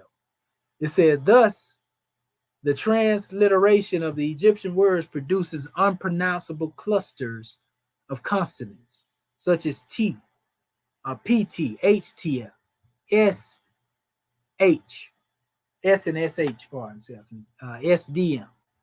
These would be called bilaterals, trilaterals, or whatever. It says a convention has been adopted in order to permit the oral discussion of Egyptian words. Usually, a short E vowel is inserted as required between consonants in order to make the words pronounceable. Thus, the transliterations shown above will be pronounced as Tet, Pet, Hetep, Sesh, and Setchim. We already know the vowels come from our people too, so that the European didn't come up with them either, even though they taught you that. We got proof of that.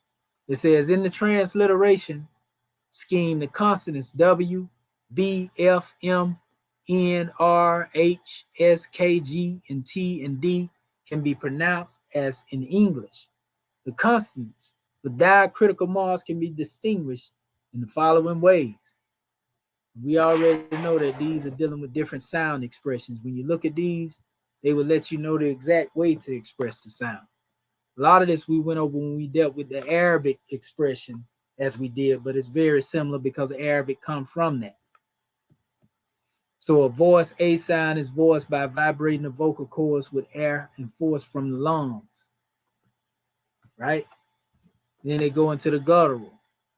So this is all dealing with sound and sound shifting and all of that. We can get into that in our own study, but here's another interesting point that was given when they were speaking of transliteration. And they wrote it out here as just consonants, but they added the vowels over here. Notice sound shifting. They changed the I to the letter Y. I had did this in a recent discussion with one of these guys that were trying to come up against me, and he couldn't comprehend what I was trying to show him. That Y and I is the same letter.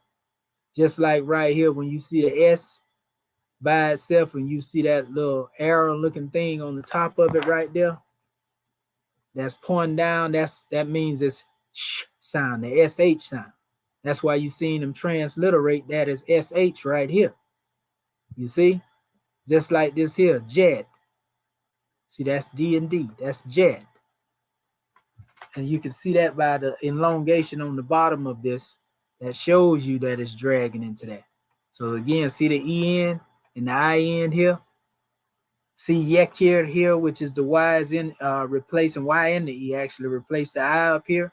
And they added the E in between the K, yek here. Look, wedja. See that ja again, D and J the same way it is here. And then we come out again, wedja. You know about wedget, right? We talk about that all the time, don't we? And the same thing they did with the yabek. You see the I becomes the letter Y and E together. This is the author's choice of doing this. Look at even Hindu. See, Hindu is HNW, but look, Hindu here is spelled this way. Yeah, that's powerful. So anyway, I just want to show our family sound shifting so people don't get it twisted. So really it's based upon the transliteration of those who are choosing to translate how they bring a word on the manifest. You know, so going into this particular drawing, there are a lot of things that, you know, we'll pick up here. You know, we have to understand, you know, they even talk about logograms and, you know, it go into all that different things of how things represent objects. You can see how they try to do a side-by-side comparison with the hieratic and choose certain symbols that they felt best look like that and then come up with that and say that's what that meant. But that's guesswork. Same thing here. You know, guesswork. You know, and some of these symbols actually was created after the hieratic anyway. So they adapted and adopted them to that particular demonstration as well. So yeah, these are some of the expressions here. So now when we are looking at these drawings here, because we ain't got to go into dealing with what logograms are and what pictures are, we want to get into the essence of this demonstration. Like here, they wanted to use this symbol in hieratic and compare it to, you know, these three striggly lines that was created by the European. Nevertheless, this hieratic existed, you know, from the beginning, and we see that this is really synonymous with water, and they'll tell you, well, this is water right here, these ripples. You can see what they're trying to play on right here, but that don't change the fact that this is the alphabet and this ain't. You see? So when we look at this now, we should see water. Here's another measure dealing with the expression of the arm or the hand. Now they'll tell you this represents the letter Ah. We've seen that before, Ah, as an alphabet. Nevertheless, this is, you know, the hand or the arm. So, and we can go on and we're going to see the same thing. Here they tried to put the symbol here and then compare it to this and say, okay, this is hand and arm again. Then they say, okay, well, this right here is supposed to be the heart. You know, so this would be the heart. No, this is the heart itself because this is the I. This is the letter B. You see? This is, you know, what we call the house. This is what they came up with. We went into all of this, family. So what we are doing, especially when we get into dealing with our dictionary and we look in the words and we find these words and we do comparisons, you know, we most definitely will be showing that the definition is connected to this alphabet and not this picture. So when you see the letter R, because people are like, how you come up, how this was translated? Because they were transliterated from hieratic Papyrus. That's a simple answer.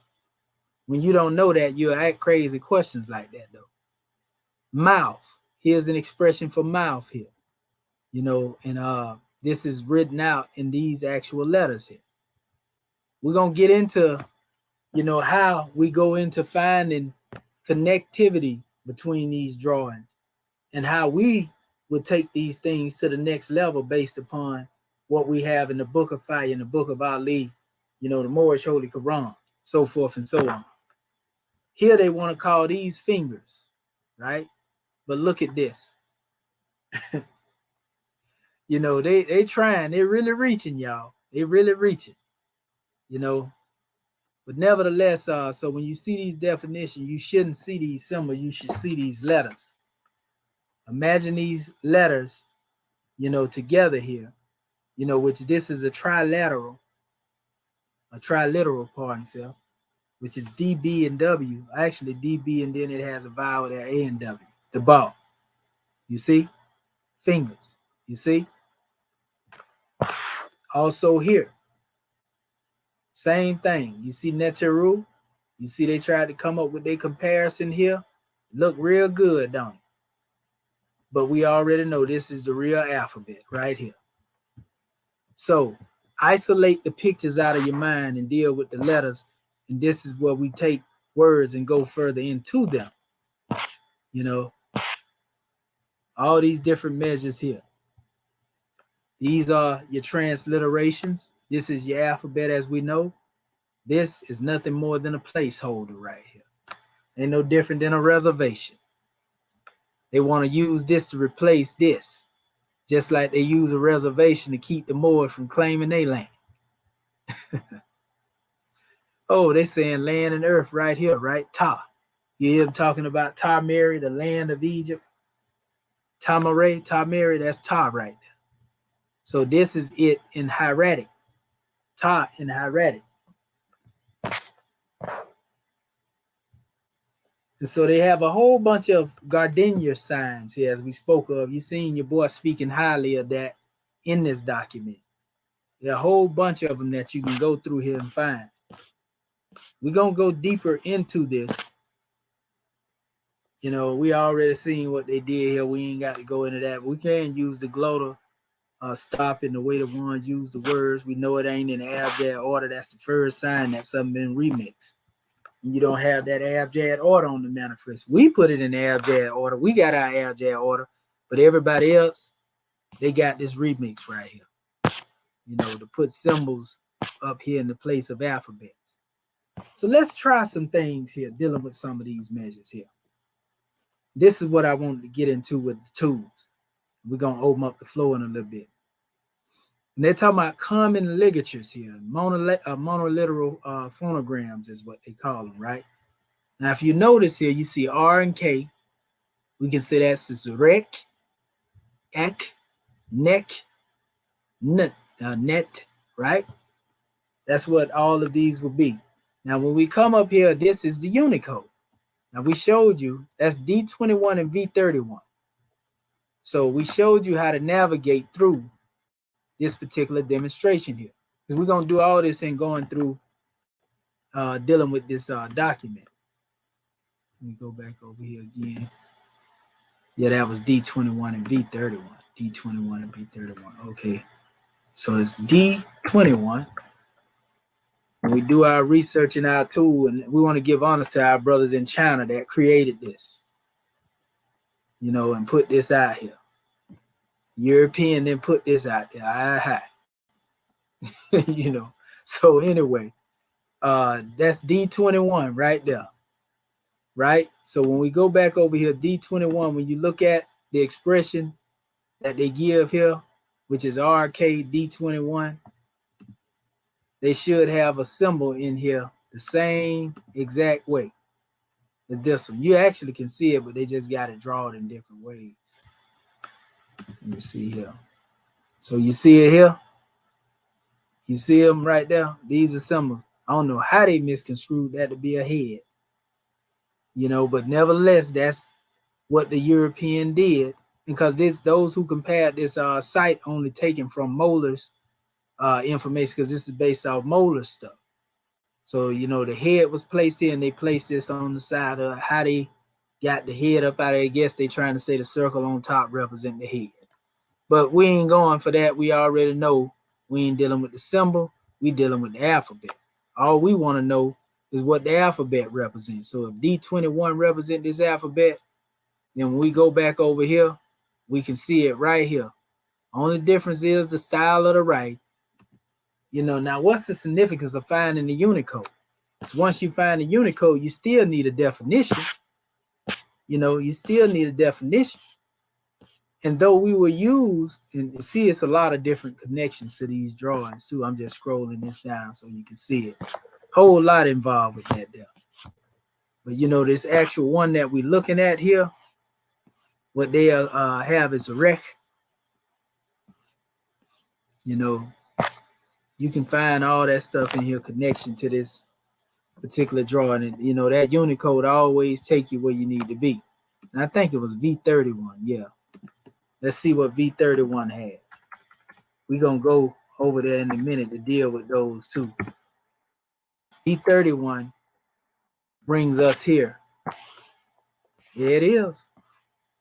See the letter here, the alphabet. Now let us go back over here.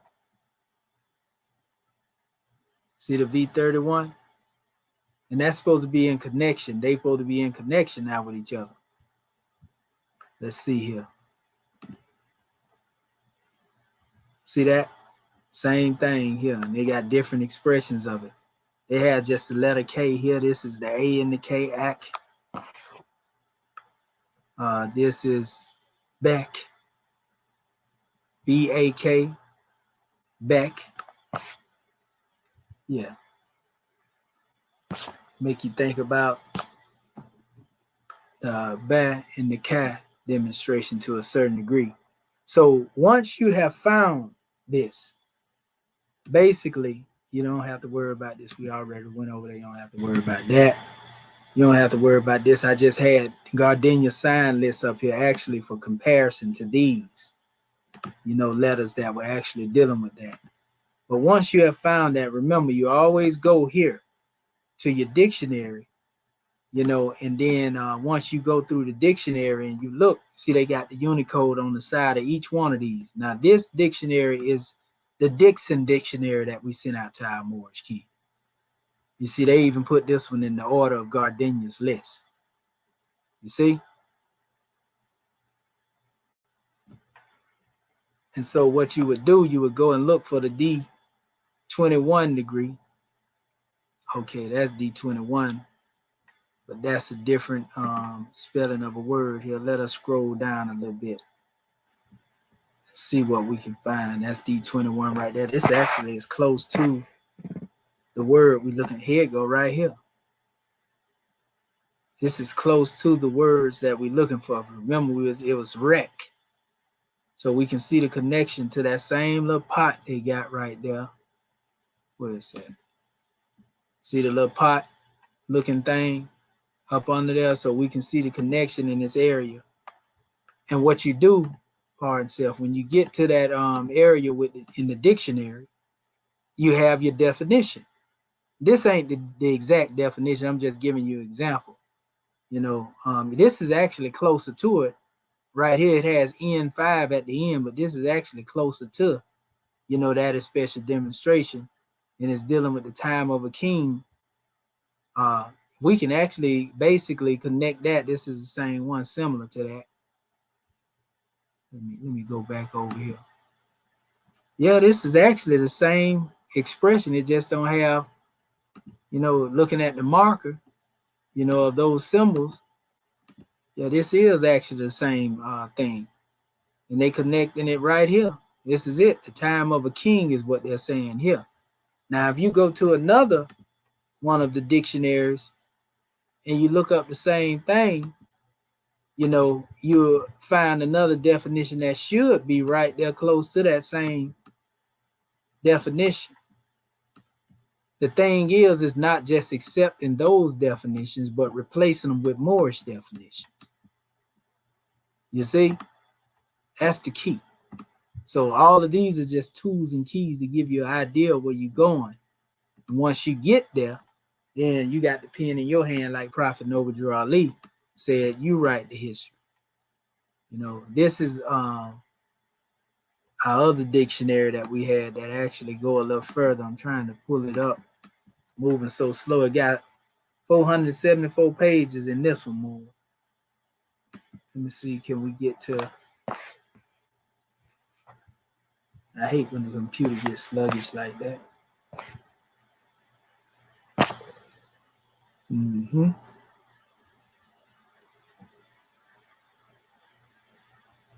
Come on. Let's see if we have better when I move with my hand. I know how Morris Ken said they be hitting my little finger moving across the screen when I do it. Seems like this work a little better than waiting on that thing because it's freezing up over there a little bit. That ain't nothing but all these windows I got open up here, no problem. Got too much over here. Come on now.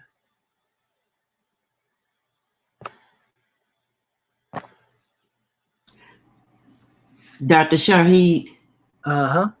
are we looking for the D21 on this in this dictionary also? Yeah, we're going all the way across there. It's in here. Oh, okay. It's just moving too slow. All of these definitions are in here, except where they somebody chose not to put them in there. You know, in certain areas, but it's like they have different editions, and this is really based on the author. Whoever the author is, it's like they choosing to put certain things in transliteration that the others didn't do. Okay. You know, and if you can't catch that, it'll throw you out. It'll throw you off. But yeah, it's in here. Okay. You see how the Unicodes are written right here on the side. See them right there. But what I'm looking for them by how they classify them with the symbol markers, because that'll help me find them quicker. Right. Okay. That'll help me find them quicker by using that as my demonstration. Also by looking at the letters as well, I can find them. Trying to get to the letter R is what I'm looking for. This thing moving so slow. Yeah, it's freezing. It's semi-freezing on me as I'm over here scrolling. Yeah, you know how wrong. Yeah, they do. And it wasn't doing like this now when I put it up there early. Now that's the thing about it. When I first put up, that thing was moving. I could swipe it and the whole screen go up. Mm-hmm. Now that here we go. Here we go. And there go your D21s right there. So we should find this up in here, but we got to go to the K. So that's RK. That's RW right there. So that'll be a little further down then. Let's see. So we see D21 is true to it. Just passed it. Yeah, I did. You see it? Yeah. Yep. Right there. Now in this one, it's saying not translated. See what I'm saying? That's the same. See it? See the pictures? Now look at the letters. Yep. Not translated. That's D21 V31. Yeah. So you couldn't have used this dictionary to get the definition. That's why I gave you all of them. That Dixon's dictionary gave it to you though. Right. See what I'm saying? They just added N5 at the end. That's no big deal though, because we can see this is the same area here because the D21 V31 is consistent over here. You see? And all of them had the same. Notice they all had the same symmetry, even though they add other symbols onto it. That main root, you know what I mean? They need symbols that they're trying to make be the demonstration. These are place markers for us. We're not looking at this. We're looking at the fact that we're dealing with the definition through the Unicode. This is where the Unicode took us. You see what I'm saying? Mm-hmm. And so this is just evident that we're in the area where we want to be. And so these become converted into hieratic in the way that we demonstrated. Because that's what they was from the beginning, because they keep telling you that's what they did over and over again. I don't understand why they wouldn't just put the hieratic in here, you know, but it do make sense. They were trying to bear the truth, didn't want us reading hieratic, so that makes sense. I don't know why I had that thought of grace for. So here we go, another one right here. This is the other dictionary. I think this is the one that got like, this may be the one with like 1,000 pages in it, if I ain't mistaken. Let's see what it says. Let's go into this one and see what its definition gives us. See, once we go through here and see these definitions, like I said, then we go into the book of fire and we give it the Moorish definition. Islam. Okay. Yeah, I know this one right here gonna act like it want a slow poke. Let me see something. I might be able to see something here. I may be able to. Yeah, there we go. Make it move a little fast there. Okay. Come on. Where you at, letter R? That's basically all you got to do. Either look for the symbol, or the letters that you're dealing with, and you'll get there quicker. Yeah, this that one with this that one with, oh, there we go right there. Let's see. Yep, there we go. We already in the area. We can see it. Let me see the K. Now they may put an H in here in place of the K.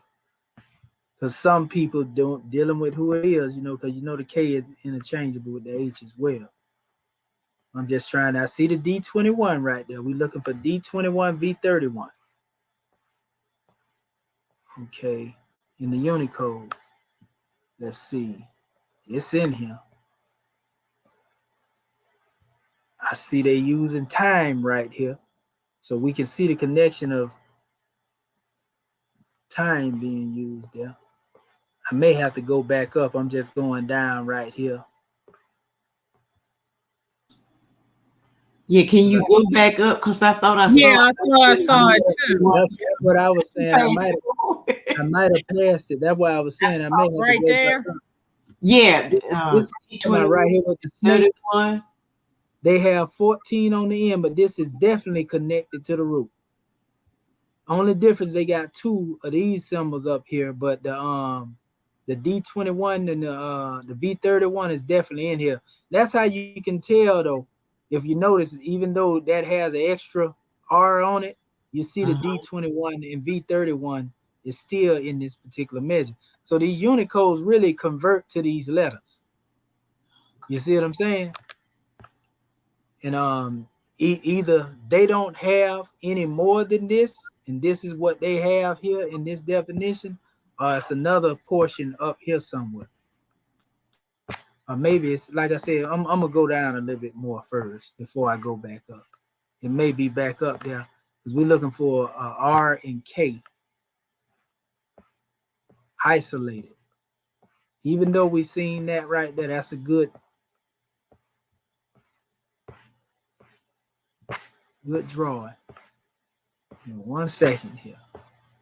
Okay, scroll down a little bit more. Come on. Okay, D, R, D, R, D, W. Okay, but that's another thing too. You can find some up there and come down here and find the actual thing, and it still be connected to that by the Unicode. Okay, that's R, D, R, B, N, R, R, W, T, R, H. We know that K can be used as a H in certain cases. That ain't the case here because we don't see the little pot symbol yet. I'm looking for that. Let's see. Well, yeah. If you're in there. Okay, scroll.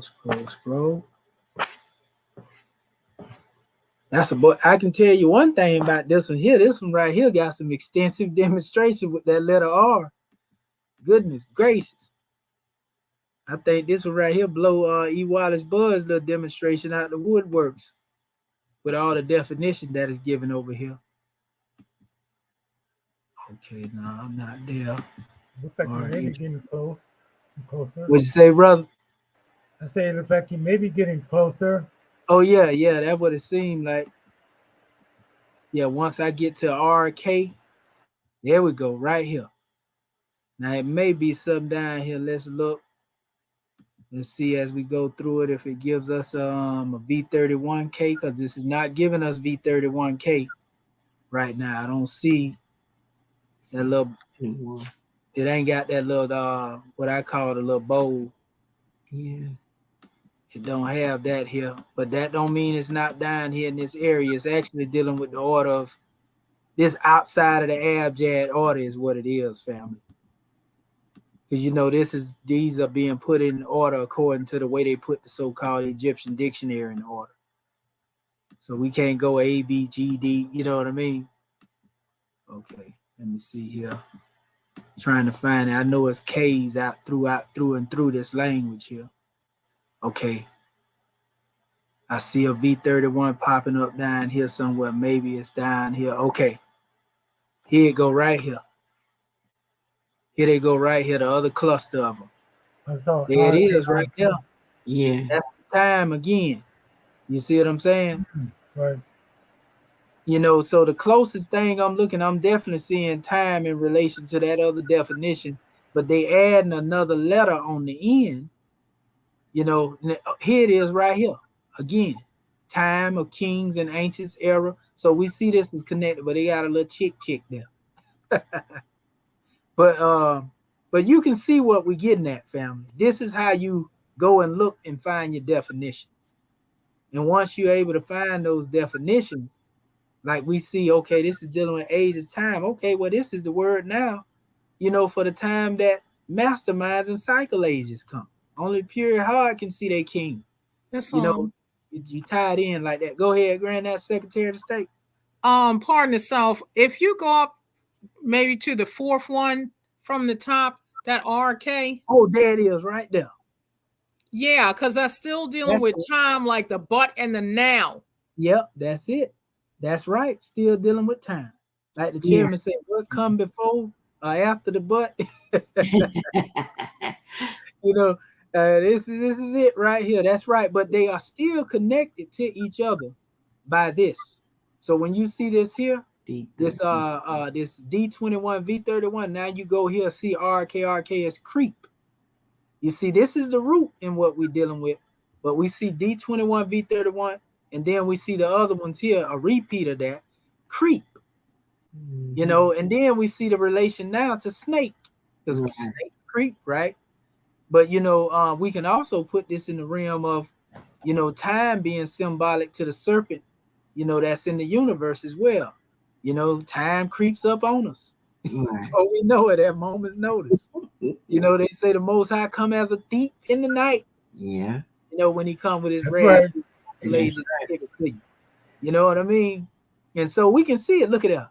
The sneak, the lurker. So most of these things have to do with time in one aspect and creeping.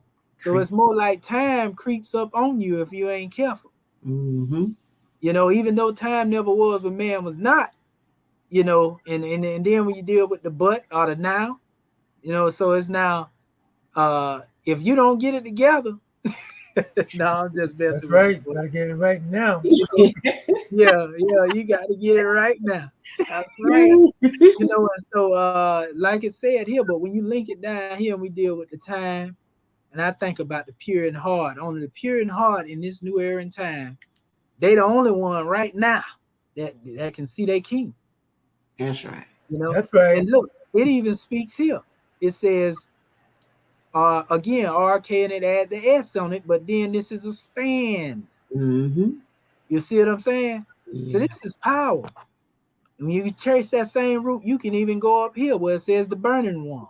You know, when they talk about the fiery serpent, remember how the fiery serpent came as a chastisement to a people in the Piscean record because they were hard-headed?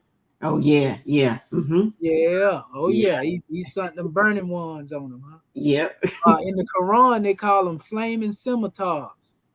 For the one that like to try to eavesdrop, think they're going to shortstop something, get in the way. That's what the jinn say in the story when they talk about the jinn. They say, we don't know whether he choose to reward us or punish us. But we found ourselves trying to eavesdrop and found ourselves being pursued by flaming scimitars. So, you know, we just tying this in with what we know. But again, we can go further into it again. Here's some more. The one the Grand Secretary of State definitely pointed us out. That's the one that connect to the root. But we see the connections in the D21. There it is again. Period, time, age. See how even though these are different expressions of the words in different areas, and we go all the way back up to the beginning, it's still there. Look at that. The burning one. Flame again. That's scimitar. Man, this just is taking its course right here is what we're looking at, Morris Kid. That's a powerful demonstration there. Yeah. That flaming sword turning every way so that the knock thoughts can't get up in there. What you trying to creep up in here for, serpent? Right? A swoosh.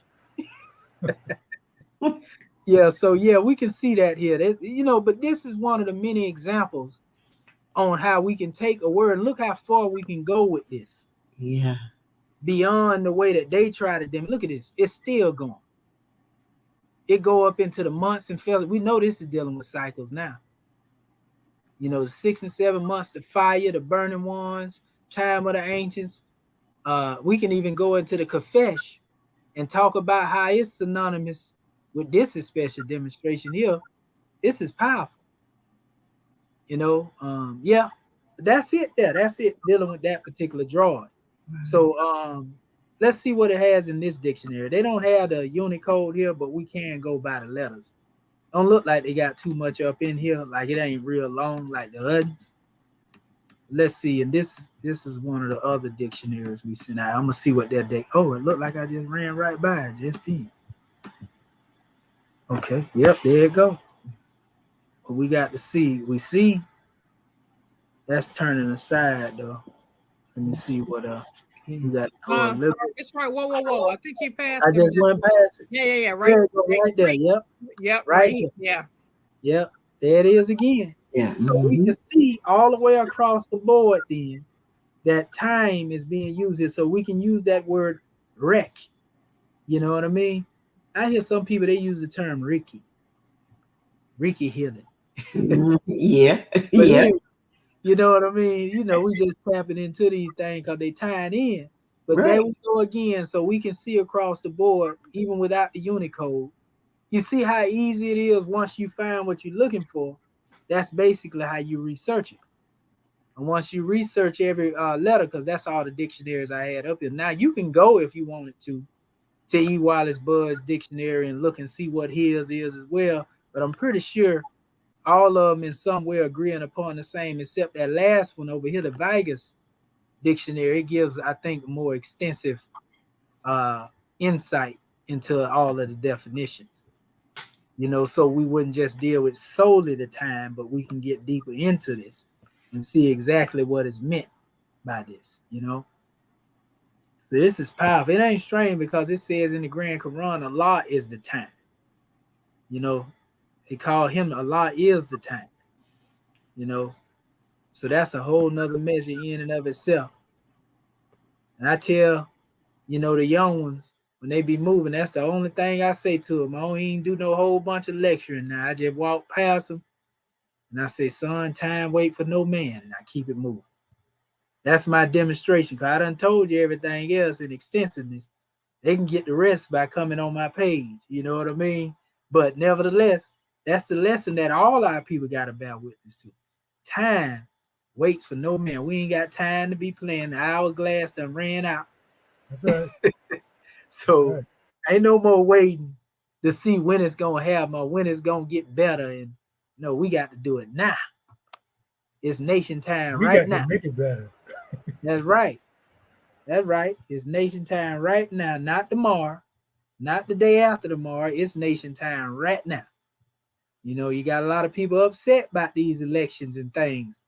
Oh, you think it's a game? And then they pulled the voters' intimidation on them. You know, we're going to lock all y'all up first that was supposed to be felons, because you know you ain't got no business voting. Now everybody calling, is y'all going to lock me up as I vote? No, that was all part of the plan to scare you up. You know, a Klan tactic. But that's another measure, Morris. These are the things that we point out. We're going to go deeper into this in our next session, but what we want to do, we want to open up the floor right now. Because that document here is real long. You all have it. So you can go into it and study it, because we're going to go deeper into this. You know what I mean? We just wanted to go into the introductory aspect of it. We're going to exhaust it piece by piece, point by point, till we're done. And all this is going to keep us sharp. It's going to bring, you know, us into a better conception of each one of these letters. We already know them. You know, we already familiar with them. But we are breaking this particular thing down text by text. You know, it'd be good if we actually start going to get the things that identify with the Book of Fire. And, you know, begin to transliterate this particular papyri based upon our language and see how it come out. You know, so this is a powerful demonstration. So at this time, what I want to do, you know, because we ain't got to pull the whole age of, you know, shooting that on the people. It's another time to do it. Oh, we want to give honor to our Moorish kin here that's in the box. Hershey Sherwood Bay, avenge the ancestors. Sister Karima Powell, honors to the sister. Shadrach L, honors to our family. Everybody tuning in. All right, so at this time, what I want to do is call forth our people that are on this panel, starting with our officials, all of us officials, but Act 1, our Grand Secretary on the state of the state is speaking for the tribe of endurance as a whole. So we're gonna call her first, and then we'll go with our other Moorish kin to see what their drawing was on this lesson so far. Islam. Islam, Islam, Islam. Having already risen, given praise and honor where due, I am just so charged up and excited. Much gratitude to our family, to our panel, and also to you, Dr. Shahid. First of all, for reading the demonstration and bringing it back to the forefront.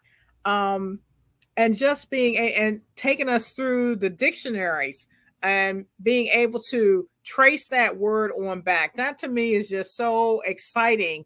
And it makes you want to just warp speed with these words and letters. I don't care what they call it, trilateral, bilateral, because it just is a grander link to our ancestors, our forefathers, So I'm just really charged up, and much gratitude to you for taking the time to read through these things and dealing with the exercises, because and my mind was going like, okay, how far can we stretch out this RK? And it was also taking me back to the demonstration where you did on the candle, behind the glass, dealing with the light. And it's just a grand honor and a blessing to be here. Much gratitude for your time and patience, and to all of Moorish kin in this class. So gratitude more for calling me forth. Can't wait for the assignment. Much peace and love to my Moorish kin. Gratitude. Islam and gratitude as well, family. It's a powerful measure. And I was looking through our Arabic dictionary, just trying to look at some comparison to the words. And I seen one of the words which dealing with raka, when they deal with the bending aspect of the prayer process, they actually had a measure that dealt with the word dealing with to turn. It had to do with prostration, or whatever the case may be, bowing down before the great God. There's another root with the word rakasa, which means to turn, overturn, to return, which represents a cycle. So I can see some connection in the Arabic to that rock root, that rek root. They calling it rock, but it's rek. Then I see also rakiba, which means to ride, embark, mount, be carried, go aboard of ship. You know about that celestial ship of the north in relation to the cycle ages. Clustered, it's say over clustered, riding. This is just a powerful demonstration. Here's another in Rakia, which deals with to ascend, to rise gradually, mount a ladder, stair ladder, which also those heavenly stations are referred to as ladders, stairway to heaven, stepping stone, ascent. Yeah, this is just powerful. This etymology is very powerful, family. It don't get no plainer in this, so I can see some connections there already. I just wanted to point that out. And I was looking to our dictionary of the Holy Quran, by the way. So we give honors to you, Grand National Secretary of the State, for that powerful measure. And yeah, we got some grand drawings to set out for the homework. Islamism without the schism, man, goodness gracious. We got the scribes up here. Ooh-wee. All right. But let us call forth at this time, our other Moorish kin, whoever it is that may want to come first. Islam, Islam.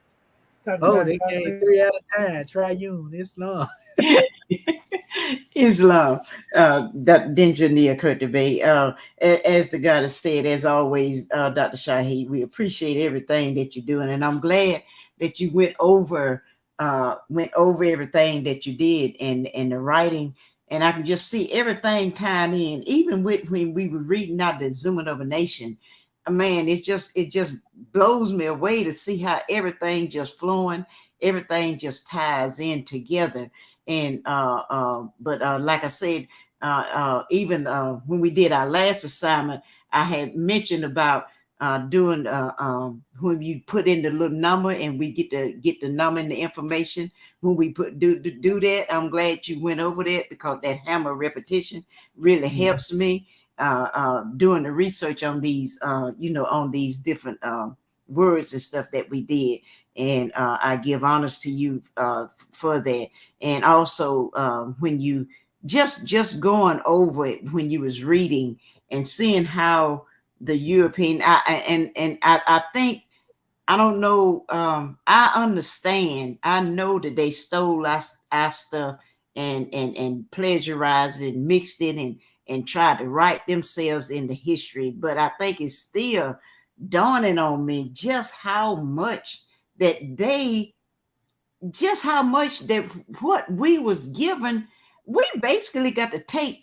It's almost like we just got to get rid of everything that was given to us, because they don't want to give it to us, and go back and do our research and find the truth, which is what you're doing. You're taking us back to the very beginning, to the alphabets, and showing us how even there, how they mixed everything, and then they'll tell you what they did, but we don't want to believe them. And I don't know how. I'm praying, how do we get our people to understand what we are trying to tell them, that we don't have no reason to come and lie to you, family. We don't have no reason to try to cover anything up. We just telling you the truth. We trying to show you what this European has done all along. He has hidden all of our information. He didn't did then mix it up. We all understand that, how he has done, covered up everything of ours and put himself in there. And we just trying to get the truth out here to our people, and let them know, this is ours, and we are bringing you how it really was, bringing you the truth. And I just hope our Moorish can eyes start opening up, and it start accepting what we are saying. Don't look at our color, because see, if the European told you the same thing we are saying, then they would take that hook, line, and sinker. But with us, we trying to tell you the truth. We showing you. We got documentation, big conversation. We showing you all this stuff, and it's right there before you. But yet, we still have people who say, "Well, they." But it's all right. It's all right. That's what we're here for. We're here to teach. We're here to show you. We're here to teach you the truth. And God, man, when you say it's nation time, can't you just see? I say I'm gonna be a walking billboard. I'm gonna get me a t-shirt or a sweatshirt or something, put up there. It's nation time. That's right. Islam. But gratitude, God, man, for letting me share. Like the God to say, I'm excited and I'm glad. Praise Allah for the hammer of repetition. I'm glad everything that you went over, and you have really equipped us, because all these dictionaries and stuff that we got, you showed us the one that wouldn't be so helpful. You showed us the ones that would be very helpful for us. So we got everything that we need. And gratitude again to you for all the work that you have done to help, to give us, to help us along the way. Islam, gratitude, peace and love. Islam, gratitude, peace and love. We give honors to your sister Curta Bay. Sometimes I say, well, is it still over their head, or is it too plain and so plain to wear a scale? Because it got to be one or the other. You know what I mean? When it comes to our people. I see that most of them have accepted a narrative, and that's basically what it is. I even see now how timid our people are, just based off of looking at what has happened to Kanye West. And I'm looking at people on YouTube broadcasts where they ain't got nobody over them now. You know, they ain't got nobody telling them you better not say this or say that and this and that there. Yeah, people strike your channel. That got to be a lot of hatred though, knowing for somebody to do that. But I'm seeing that our people are scared to speak the truth. You know what I mean? They scared to speak the truth because they think they're gonna be canceled. You know what I mean? Can't nobody cancel the truth. Right. The truth is universal. The truth is eternal. And that's what's going on. They think, man, if I go up there talking about represent myself as government, they're going to cancel me from my job. Yeah. You know, my family going to cancel me. Yeah. You know, I ain't going to be able to make no, you know, if I show them what I really think, man, I don't care nothing about that. I wear my Moorish American demonstration out there. Want you to see it. That's right. You know what I mean? And that's a sad situation. We only have courage when it comes to going against each other. You notice that? That's right. That's right. We say it with our chest when we go in opposition to each other. Mm-hmm. But when it comes down to dealing with, you know, the real adversary, which is the lower self in all actuality, or dealing with the powers that be, they scared to talk about that. That's right. That's right. That's a sad situation, boy. Goodness gracious. That's what we got them flames for. That's what we got that wreck for. We ain't talking about recreation neither. It's long. All right. So at this time, we're going to call our brothers for, we know they biting at the bit. They done dipped their scimitars in extra oil. Come on forward, Brother Marvin, help us, baby. It's long. Well, gratitude for calling me. Yes, sir. I'm really trying to practice patience. You know what I mean? That's the key for me. You know what I mean? When I allow things to settle, you know what I mean? My emotions to settle below, you know what I mean? Then everything falls in place. You know, yes, my name is Dr. Marvin L.B., Consul General of the Texas Consulate. Praise and honors have been given.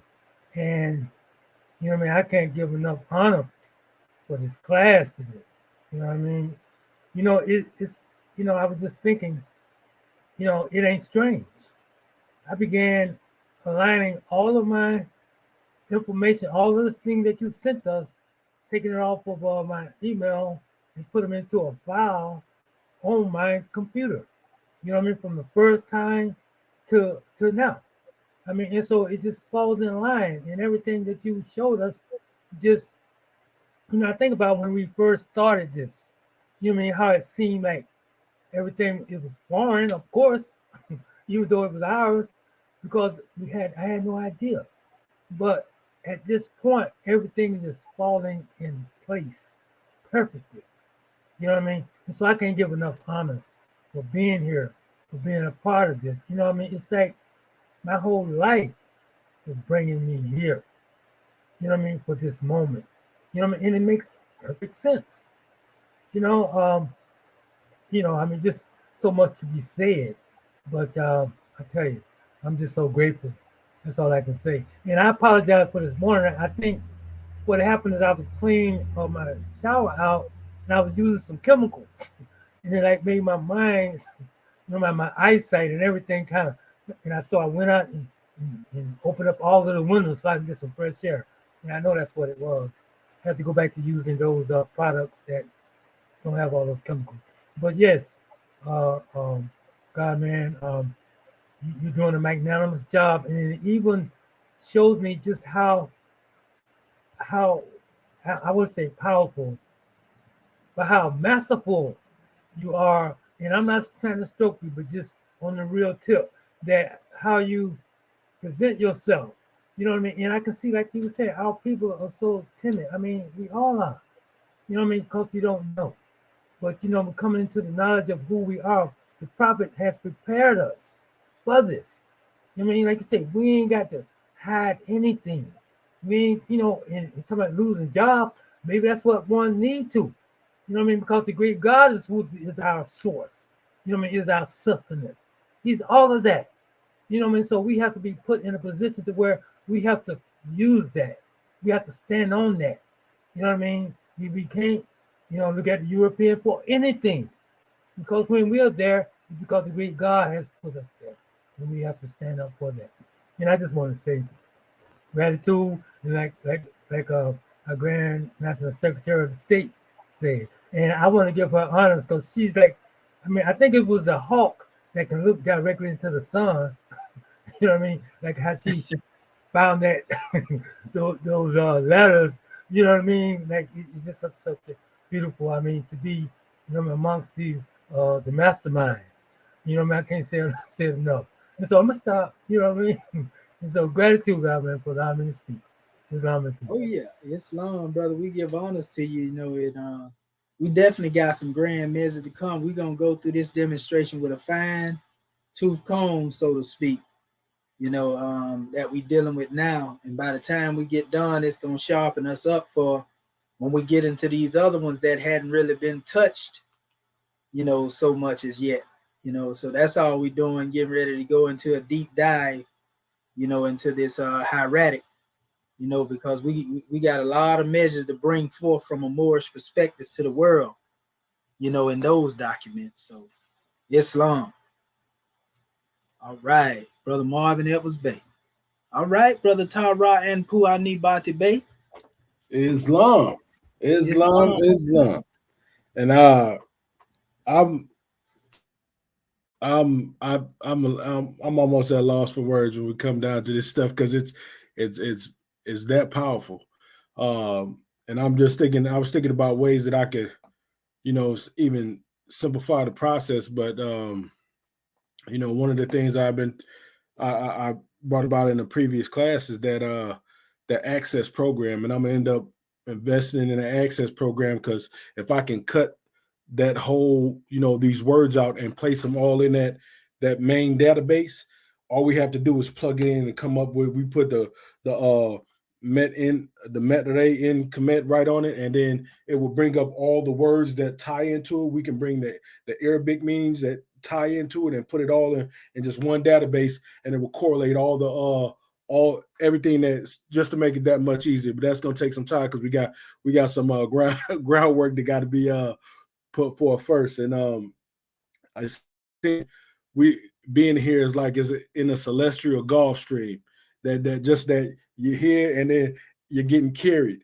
and when you're going, you're not lost, you're more amazed than lost. And you know what I'm saying, and you just got to take it all in. You got to smell the roses when you're doing this stuff, because what we're doing is very monumental when it comes down to the approbation of the self, and for even just the love of our people. You know what I'm saying, when we're thinking about the whole of this. And it's I'm enjoying it because I can't wait to get getting the dictionary together so we can speak our own language. That's gonna be that's the whole goal, is to build a nation building, and nations have their own language. You know what I'm saying? So with that, I'll leave as a coming piece. Islam.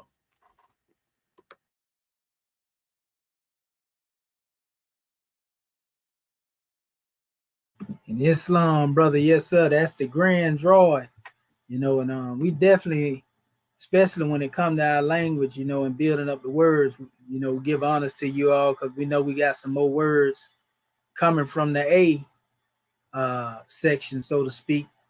You know, where we're gonna keep bringing these measures to the manifest. There ain't nothing wrong with using, you know, the various definitions, you know, that come from all these dictionaries that we all have. They all in our archives. I just brought it back, you know, actually. But here's the measure we was talking about before. We're gonna try to see, you know, we're gonna go deeper into this one here.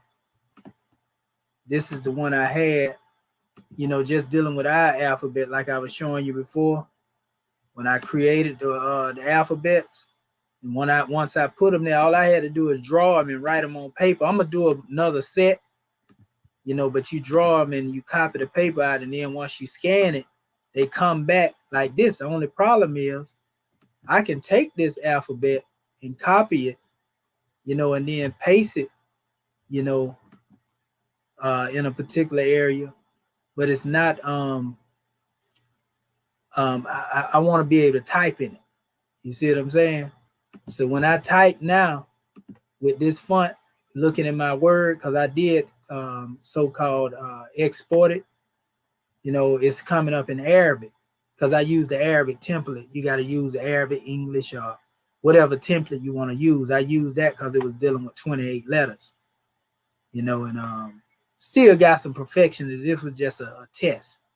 You know, we get this demonstration to come over, you know, I'll be able to send the font to our Moorish kin. We'll be able to type these things in, and that's what we're trying to get to. And even furthermore, there are other programs out there too that'll perfect the actual, you know, letter, the character. Is AutoCAD one of you? Dig AutoCAD with Oh, I ain't familiar with that one. I can look into it though, but I know that this one's supposed to bring your font straight to you. You're supposed to be right. This is a font creator. You know what I mean? Calligrapher. And so you just have to go and find it. And I think what I'm gonna have to do probably is just upgrade it to the actual program. This is a free version, and that might be why it ain't converting it all the way. I'm gonna try that out though soon. And but yeah, we'll definitely be able to do that and put the definitions on the manifest. But I really want to get even more perfect. I still got my drawing skills. They still look like they're up to par. I ain't drawn in so long more. I usually can draw, and I can draw you, and it look just like you. You know, but it's been a long time since I draw like that. You know, it's still there. It ain't went nowhere. But I used to draw my tail off when I was a little young. I'm an artist now. I you know, that's one of my talents too. I'm talking about literally, I can look at you and draw you. That sounds like the illustrator for the Moorish books. Islam, Dr. Shaheed. And what it was, I done got so used to the computer. That's why you see me when I produce some imageries. You know, it ain't nothing but the artist that's still there, but it's now they done let me be able to cheat through the computer. So now I ain't been doing it manually. So you know, they say you don't use it, you lose it. Yeah, but I ain't lost it though. It's still there. We definitely gonna make sure we get this thing on the manifest. That's the plan. Islam. So, Dr. Shaheed, Islam, you could do everything. I say you a man that you the jack of all trades. You can do it all. But also I got brother Leroy Lowry Bay. He would like to say something. Go ahead, Leroy. I got my mic open. Yes, ma'am. Islam, praise the Lord and honor to the prophet. With you, Ali, and honor to this grand class. Just give me honors for the class, man, and the history, the research put forth, and it's important that we you know, learn our language, and our people as people learn our own language, own mother tongue, so we can transliterate these words back into our mother tongue and get the true meaning of the word as opposed to other sub-dialects, you know, other nations that translated, you know, these words, you know, in their own dialect, on time, you know, and giving their meaning. You know what I'm saying? So it's important that we, you know, like we're doing now, just learn their language. Now we can be able to trace ourselves back, trace our history back. When they change the language, they hide the history as well. You know, but we, you know, prophets brought it back, everything, save ourselves as a nation of people until they're taking us, save ourselves. That's including our own language. Take it, you know, language too, and save yourself. You know, Islam, peace, gratitude, peace and love to the class. Islamism, brother, we give honors to you for that drawing. Yeah, it's just a grand thing to be here in Moorish America. We want to give honors to everybody who showed up today. And make sure you share these things, family. This was dealing with an introduction to the Medu in Kemet, you know, through the writing of a skillful scribe. We got a bunch of skillful scribes on the manifest right now. We got a lot to come forth. We told you it ain't taking us long neither. We moving with warp speed because it's time right now. Islam, we give honor to you, Moors. All right, Sister Curta Bay, you know, take us to the heights.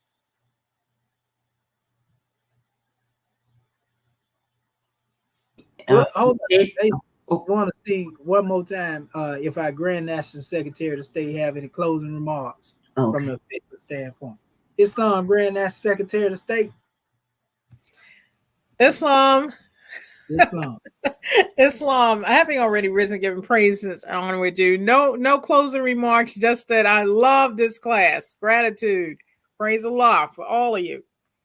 Islamism, we love you too. Oh, and the whole tribe of endurance. Goodness gracious. And we want to give honors to one of our families, somebody, Marbontus. I think that's somebody that just showed up. Honors to you, love and light to you as well, family. Come back and visit us. And be sure to check the video out if you didn't see the whole thing. You know, it's finna get ready to be recorded to YouTube. Islam. All right, Sister Curta Bay, you got it. You can take us in the third heaven. We already there. Islam, we are. Islam, Islam. January 15, 1929, a warning from the prophet to be read at every meeting. I hereby inform all citizens that they must end all radical, agitating speeches while at work, in their homes, or on the streets. We are for peace and not destruction. Stop flashing your cards at Europeans. It causes confusion. Remember, your card is for your salvation. Failure to obey these orders will be of severe consequence. We are for love, truth, peace, freedom, and justice. And when these principles are violated, justice must then take its course. Any citizens or group of citizens who hold malicious feelings toward the government or the prophet or violate the divine covenant of the Moorish movement will receive their reward from Allah for their unjust deeds. All true Moors will and must obey the law by their prophet. If they lose confidence in their prophet, they should turn in their card and button, cease wearing their turban and fez, and return to the state where I, the prophet, found you. This is a holy and divine movement founded by the prophet noble Jew Ali. And if the prophet is not right, the government is not right.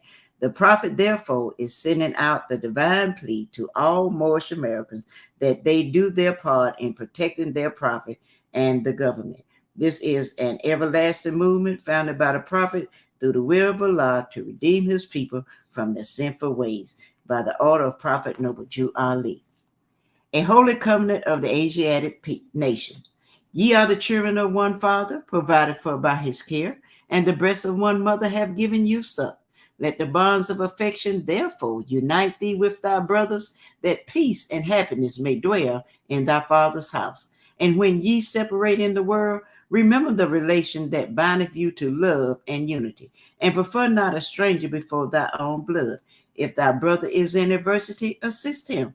If thy sister is in trouble, forsake her not. So shall the fortunes of thy father contribute to the support of his whole race, and his care be continued to you all in your love to each other. Islam, Islam, Islam. This meeting is officially adjourned according to Act 2. Go in peace, Moors. Islam. Grand class. Great class. Islam, Islam, Islam. Islam is our praise everybody. Islam. Praise Allah. Praise Allah. Great class. Honor you, Moors. Gratitude. Appreciate Peace all. and love. See some love, Morskin. Yeah. Peace and love. Definitely Islamism without the schism. Yes. We'll see y'all in our Sunday school class. Islam. Islam. Islam. Islam. Gratitude. Peace and love, Moon. Peace and love. Peace and love. Gratitude. Gratitude.